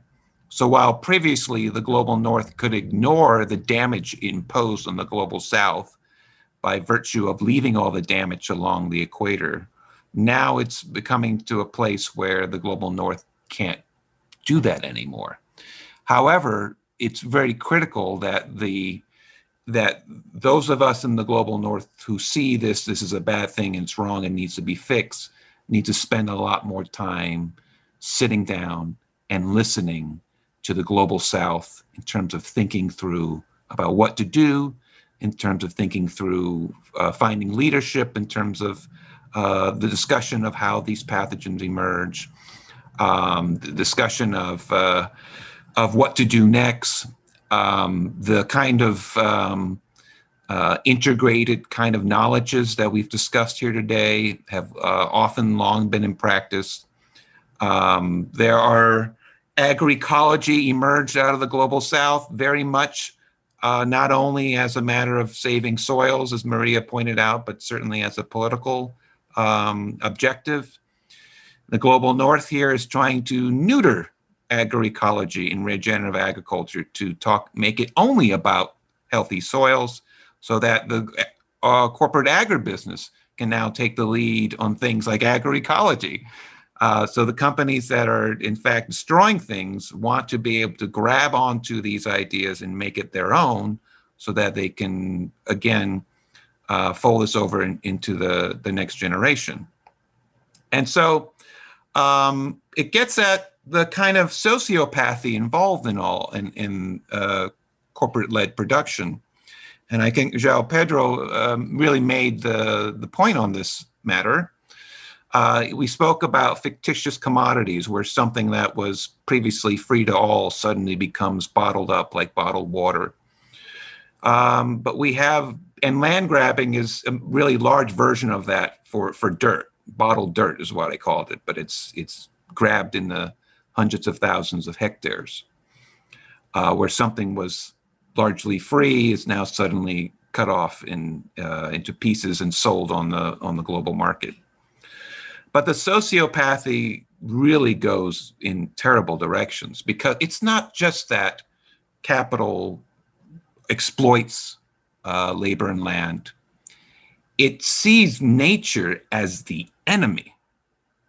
Because if by agroecology and such, if we can allow nature room to provide the things we all depend on, healthy soils, birds and bats that feed on pests, clean water, then those are things then that companies can't commoditize. So if nature is destroyed, then the companies need to provide things like fertilizers and pesticides, and even to take out the knowledge that the farmers have in their own mind of things. So something called precision agriculture has now emerged, in which large companies will provide farmers computers and models of what their landscape looks like, even though farmers have been farming on that land for decades. So even now, the farmer knowledge itself has become something that companies will take over and provide to farmers at a fee. So it's not merely a matter of companies objecting or abusing nature. Nature is very much the enemy who must be destroyed. And this is the sociopathy involved in that kind of model of thinking. It brings up the notion Frederick Jameson had brought up Zizek had taken away, I think it's actually originated with H. Bruce Franklin, along the lines that it's easier to imagine the end of the world than the end of capitalism from that perspective. So they are willing and able to destroy the planet as long as it means if there's another quarter of profit to be had. And so these are not people to work with. Some people are, out of their, they can be convinced. They understand the damage that's accruing.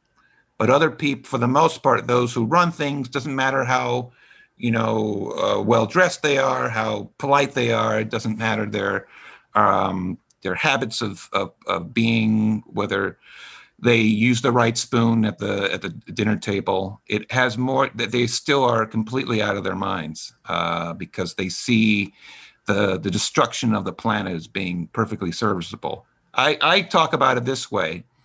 Elon Musk, that's the South African American billionaire who wants to build spaceships for Mars. He doesn't have to do that.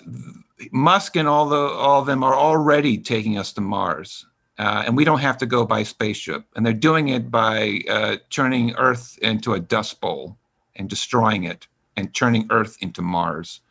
And so they are perfectly willing to take us all to Mars only by dint of destroying the nature upon which we very much depend.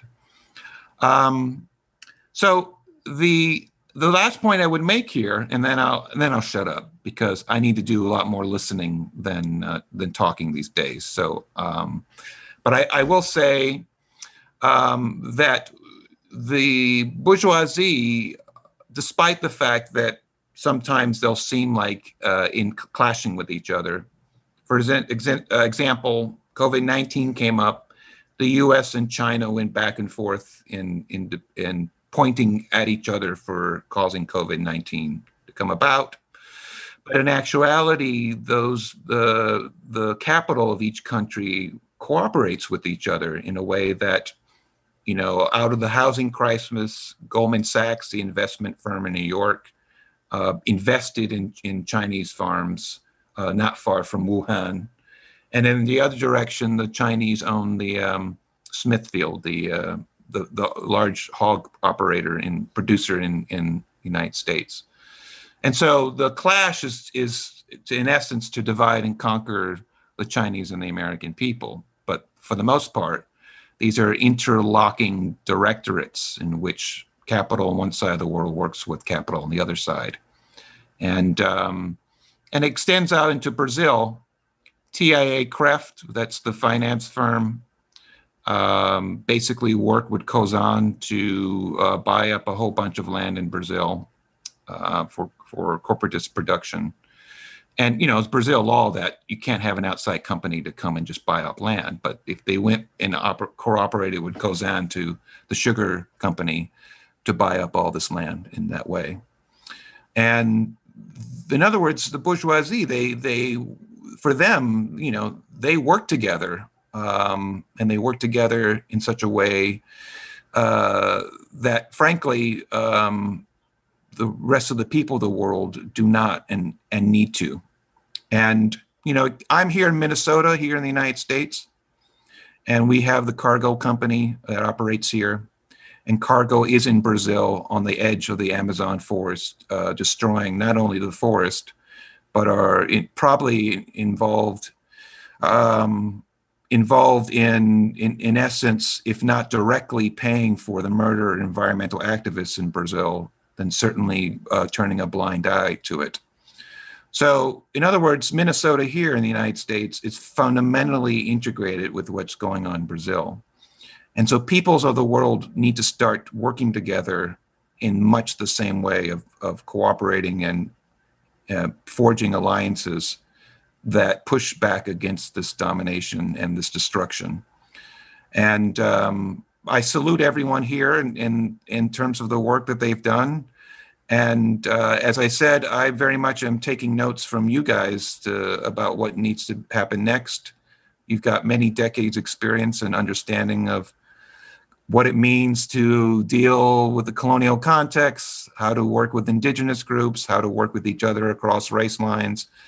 There's a terrible history in Brazil in that direction as well, but in the US, we're still very much trapped in some of the worst damage of that in our day-to-day politics. And so I would say that we need to begin to forge alliances around the world to, in essence, devise means by which to make agroecology the means by which we all can produce food, and in a way that we can do so from one generation to the next, and save our planet from those who are perfectly willing and happy to turn Earth into Mars.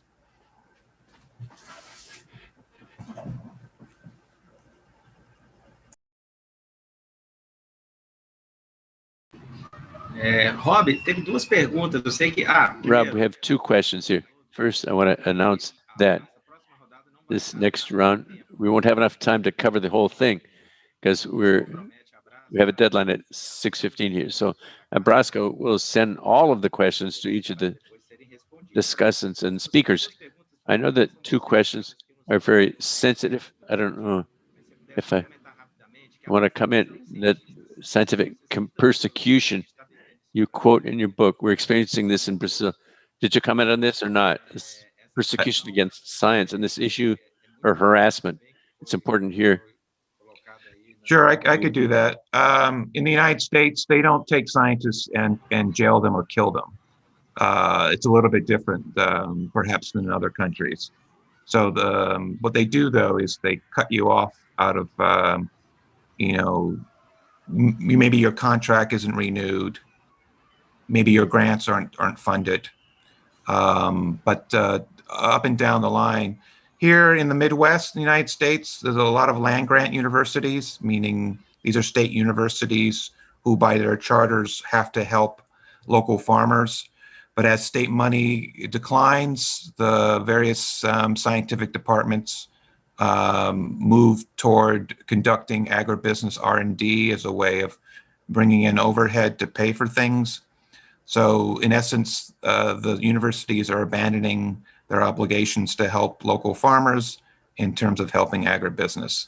So there's an aspect of being maneuvered into a place of having to beg for money from those companies that are causing the problem. That bleeds down into the individual hires and grant allocations in a way that if you don't toe the line, then perhaps you'll get maneuvered out. Again, they don't kill you, but they don't hire you again. So oftentimes you're out on the street and having to, return out of leave research and become something else. If I continued on, it was only because of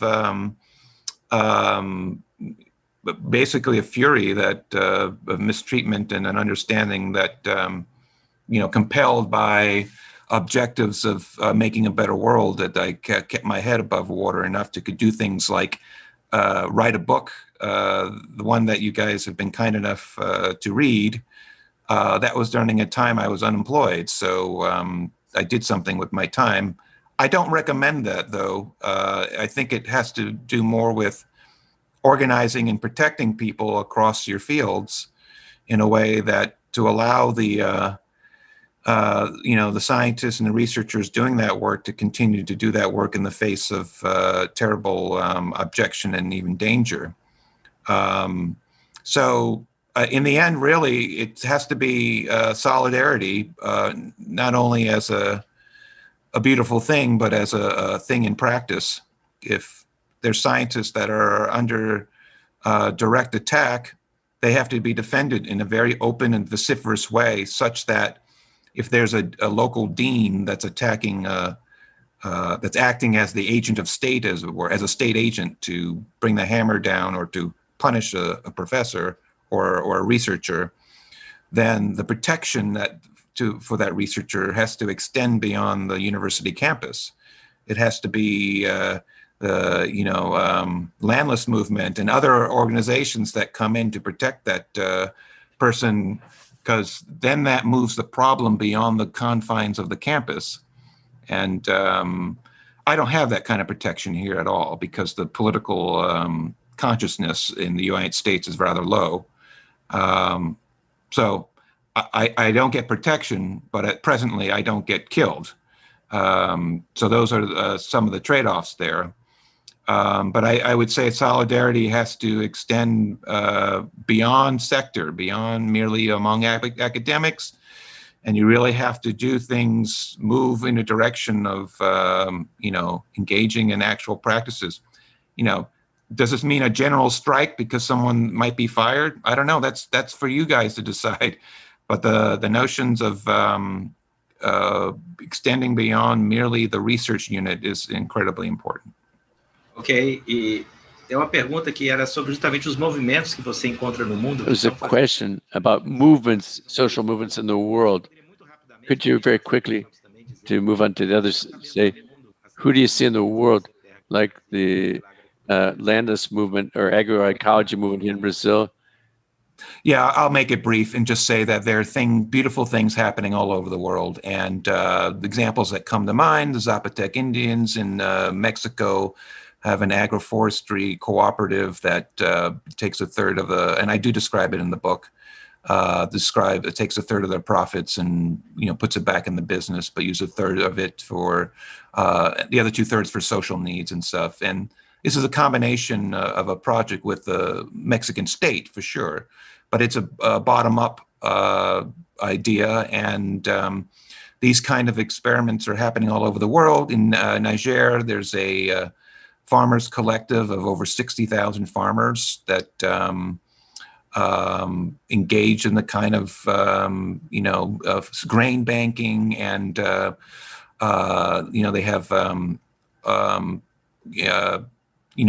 people who help teach farmers how to do things. So there's these kind of cooperative interventions are very much can be scaled up in a way that can not only encompass 60,000 farmers, but millions of people that they feed. So in other words, what I'm getting at is, contrary to what Maria has been told or has been subjected to, the notion that agroecology is a fantasy, it is in fact more real than the supposed things that agribusiness that promises and can't deliver. And it really is the only way forward. And there are people efforts around the world, in countries around the world, in which efforts to produce in agroecology are very much in motion. And I would end only with that all the things that we think of as nature were food forests right from the very beginning, in the sense of humans, indigenous groups going thousands of years back, learn the means by which to generate a rainforest that could also produce food. And that's on every continent, including in Europe. So much evidence that humanity is foundational to nature, as if we treat it well, as much as nature it provides us everything we need to continue to persist from generation to generation.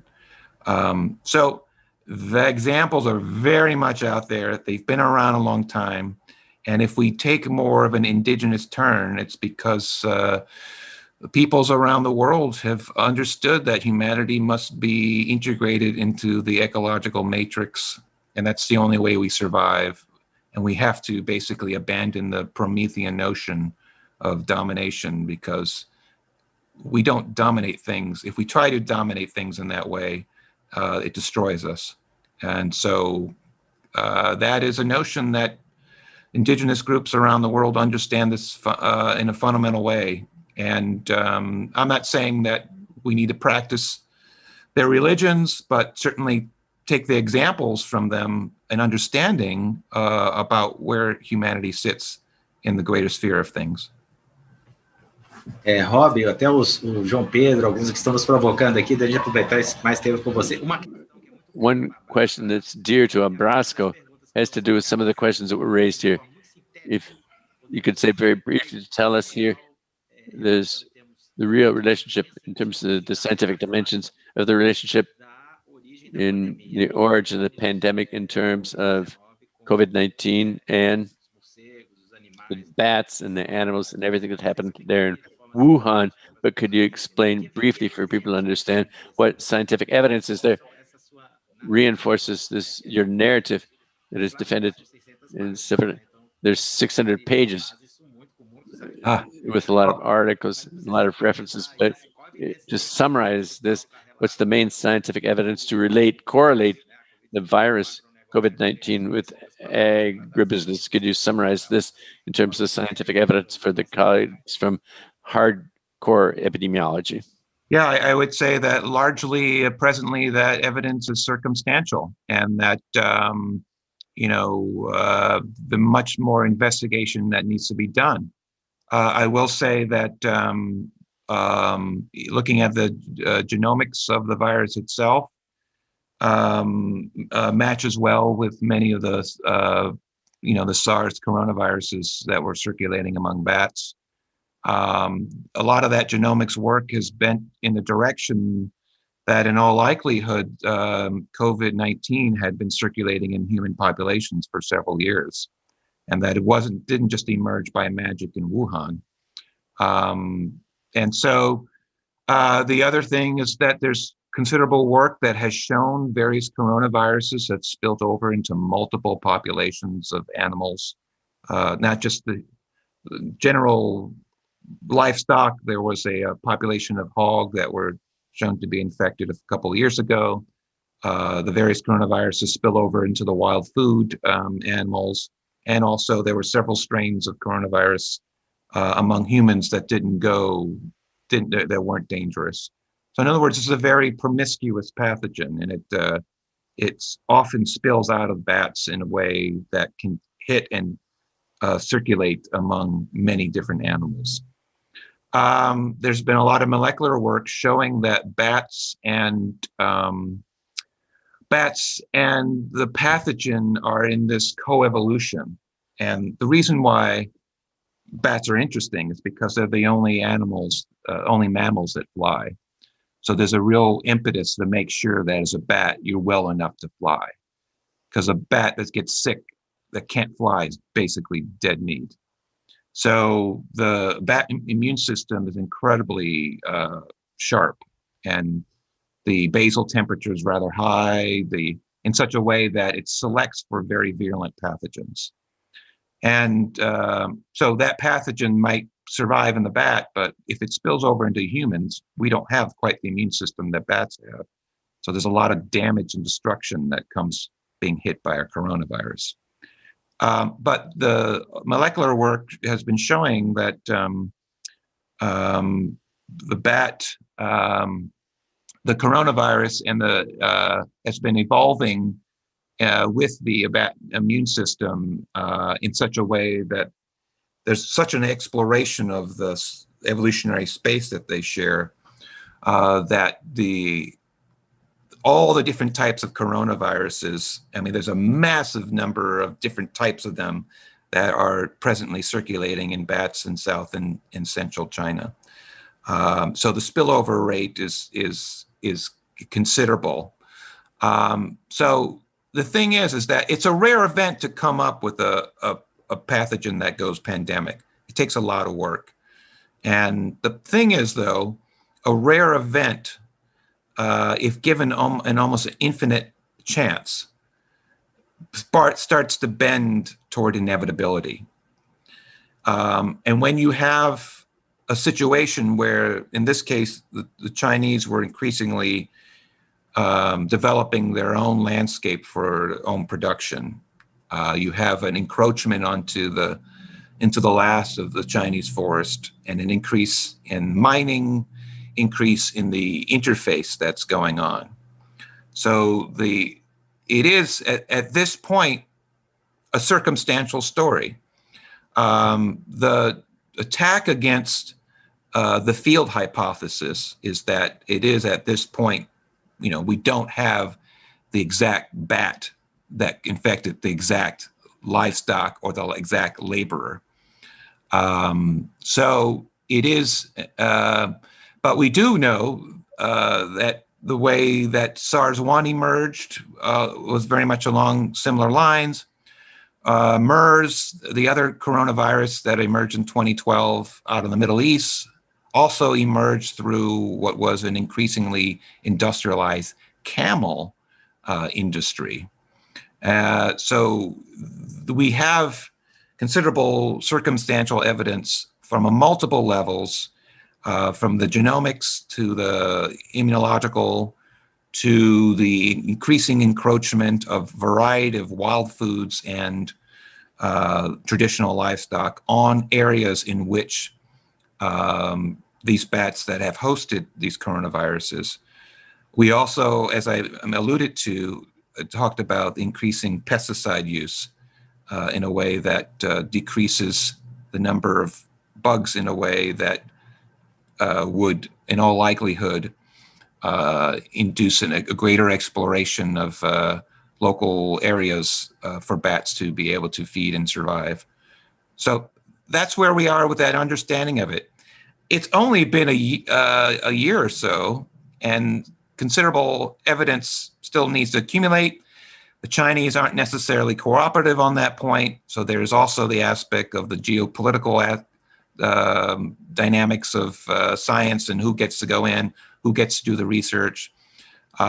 So that is the state of things as I understand them.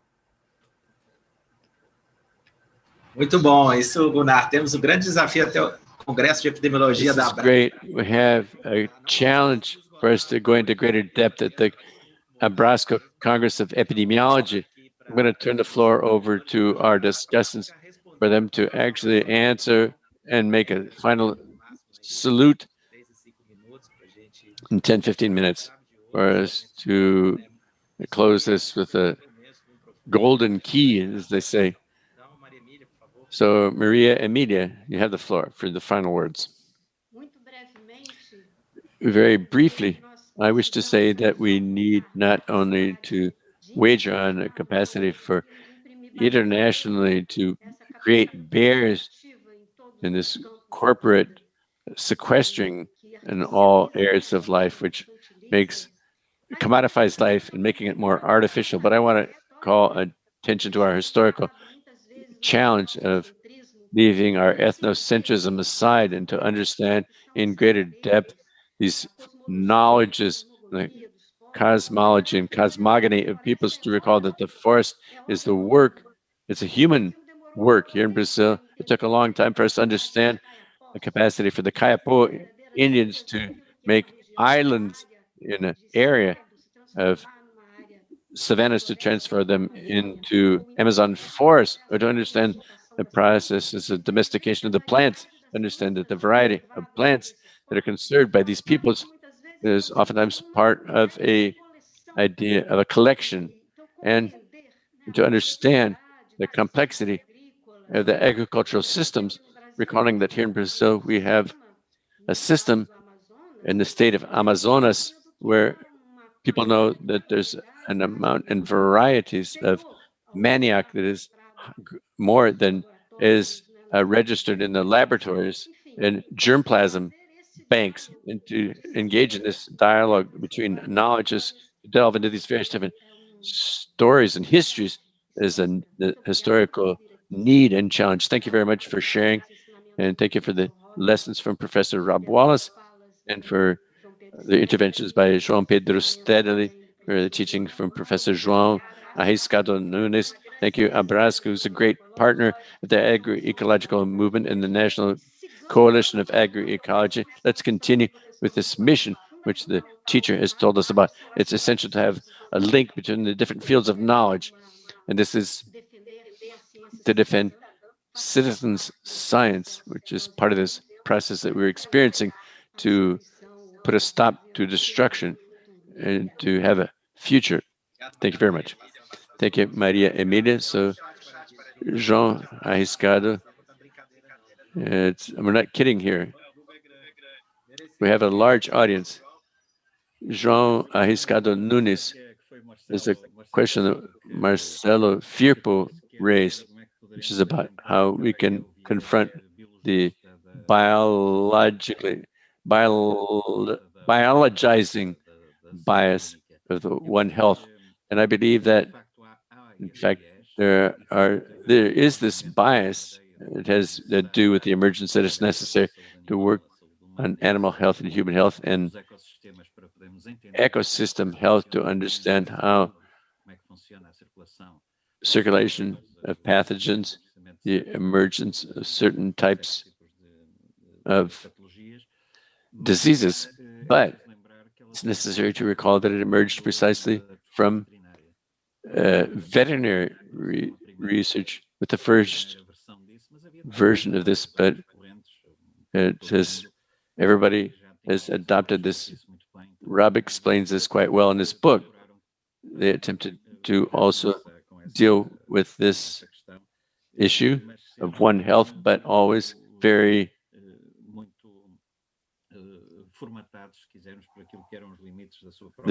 the limits of its own focus. And what Rob and his team state in the article from 2015 from a journal, one of the main journals in social sciences and health, which is included in his book, is one of the chapters to precisely an attempt to show how it's necessary to have a set of dimensions and processes that are missing with this biologizing dimension, and it transforms the way that we understand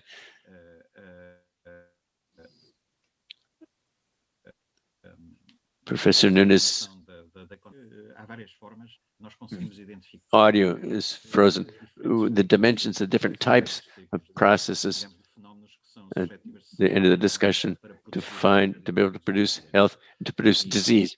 So I think that better than anything that I could say here is to read this chapter of the book, this book, which illustrates quite well, and I recommend, and one can learn a lot from that article or chapter. And another, in the specific case of Brazil, is a field which I think has made great progress in the attempt of not only problematizing this issue, but also to bring different types of contributions to attempt to answer, which is best in the field of collective health. If we look at what collective health was at the beginning, when it emerged, when it was first called collective health, and what it is today, when we look at the kind of problems that we're discussing here at the working group on health and environment, with the expansion of the work that is done, for example, in ecology, political ecology, and also, as Marcelo said, and the way that the links with social movements, agroecology, and with political economy, and all of this, how it contributes to increase the density and make increasingly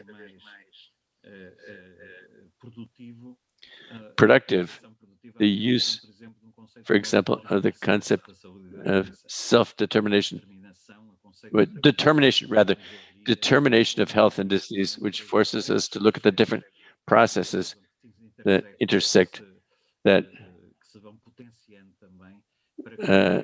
enhance each other to create situations of disease and situations of health promotion, and pathologization. I believe that all of this would justify, and this can be a suggestion, would justify even have an initiative by Abrasco to discuss precisely this issue. It would be a great theme and a great challenge.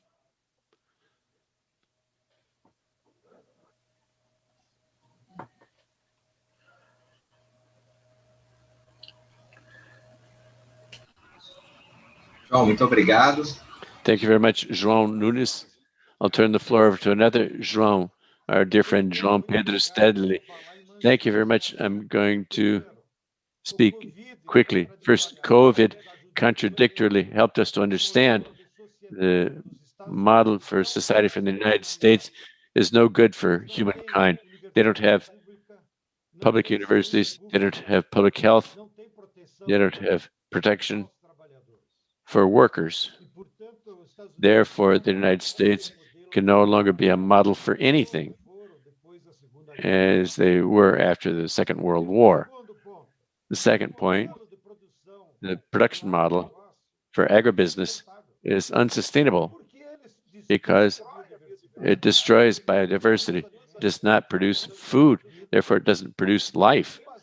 It is based on pesticides, and it produces a kind of agriculture without farmers. There's no literature in the world which would justify such a model. Their lifespan is over, their shelf life is over. Even from the economic point of view, it's a pity that the Brazilian agrarian bourgeoisie is ignorant because they're still slaveholders or have a slaveholder mentality. But the agribusiness model in Brazil, 80% of the wealth produced by it goes to the banks and the transnational companies like Cargill. 12% is the landowner keeps it, and 8% is the labor cost. It's what the Brazilian people get. And they didn't even pay taxes. They're tax exempt. So it's an unsustainable anti-social model and anti-environmental model. What's the alternative? The alternative that we defend is to conceive an agriculture and a land reform based on new paradigms. First, production of healthy food. Second, produce foods based on agroecology, which assumes the defense of nature in balance with nature. Third, plant trees, plant trees, plant trees, plant trees, and plant trees, because trees protect the climate. Trees protect water. Trees help balance. The fourth is having agribusiness, but as cooperatives where the communities in the hinterlands and the countryside have the control over the processing of the foods. Finally, the persecution, there's a scientific, if this continues, consider yourself invited to come live in Brazil, Rob, because here in Brazil, there are plenty of public universities that are autonomous, and it would be a huge pleasure to invite you to come here as a professor, Rob Wallace, a guest professor. You can spend 2, 3, 4 years, however long you want to stay, until democratic civilization returns to the United States, until the United States go back to Guantanamo to stop persecuting Cuba, Venezuela, Central America, until the United States stops selling weapons to Israel and stops killing the Palestinians, until the United States, not even Hitler dared to arrest and separate kids from their parents. There are 5,555 kids, Central American kids, Latin American kids, who are incarcerated in the United States, separated from their parents. We can't call that civilization. That's barbarianism. So the United States have nothing more to say to human civilization. Come to Latin America, Rob. You will be welcome here. A big hug for everyone. João, that was a great way. João Arriscado held his sabbatical in Brazil. So, Rob, you're invited to do your sabbatical here in Abrasco and the public universities here. So, Gulnar, the president of Abrasco, is going to do the honorary adjournment. There are going to be a lot of spin-offs. Rob is going to lay his head on the pillow and have a lot to reflect on, right? Okay. You're welcome, Rob. As João Pedro Stédile, there'll be plenty of places here in Brazil to work. You're welcome to come to Brazil. It'll be a huge pleasure to welcome you here. So I wish to say that it was a wonderful afternoon, a great conversation. I want to thank Rob Wallace, Maria, Emília, João Nunes, João Pedro Stédile. This debate was extremely important. It has to be multiplied. We're in a critical situation in Brazil. No way out, but we have to think of the future. We have to be hopeful and have alternatives. And this debate was an example of that. We can build better in the future for our country. But I wish to say that it was very generous of all of you to share your knowledge with us, your accumulated knowledge, to be able to be open to discussion. We have here a great panel, a group, which you can have numerous other live meetings. We have continuity. This is a process, people. Brazil needs you. Brazil needs people like you all. Let's continue discussing. Let's continue open. And Abrasco, that's what it is. Like João said, like João Arriscado said, Abrasco, it is consolidates, and with this collective health is growing as we hear other people, as we have contribution from new knowledge, and that we don't close off in one line. I think that I'm extremely happy, and it's a great honor for Abrasco to have a working group on health and environment, which brings us these issues and makes us think a lot more about what our field can achieve. Thank you very much. From the bottom of my heart, I'm extremely happy, and we're going to continue our dialogue. So long live the unified health system, SUS, vaccines for everyone. Long live Brazil, and let's defend what is ours, and we can do better. Thank you very much, people.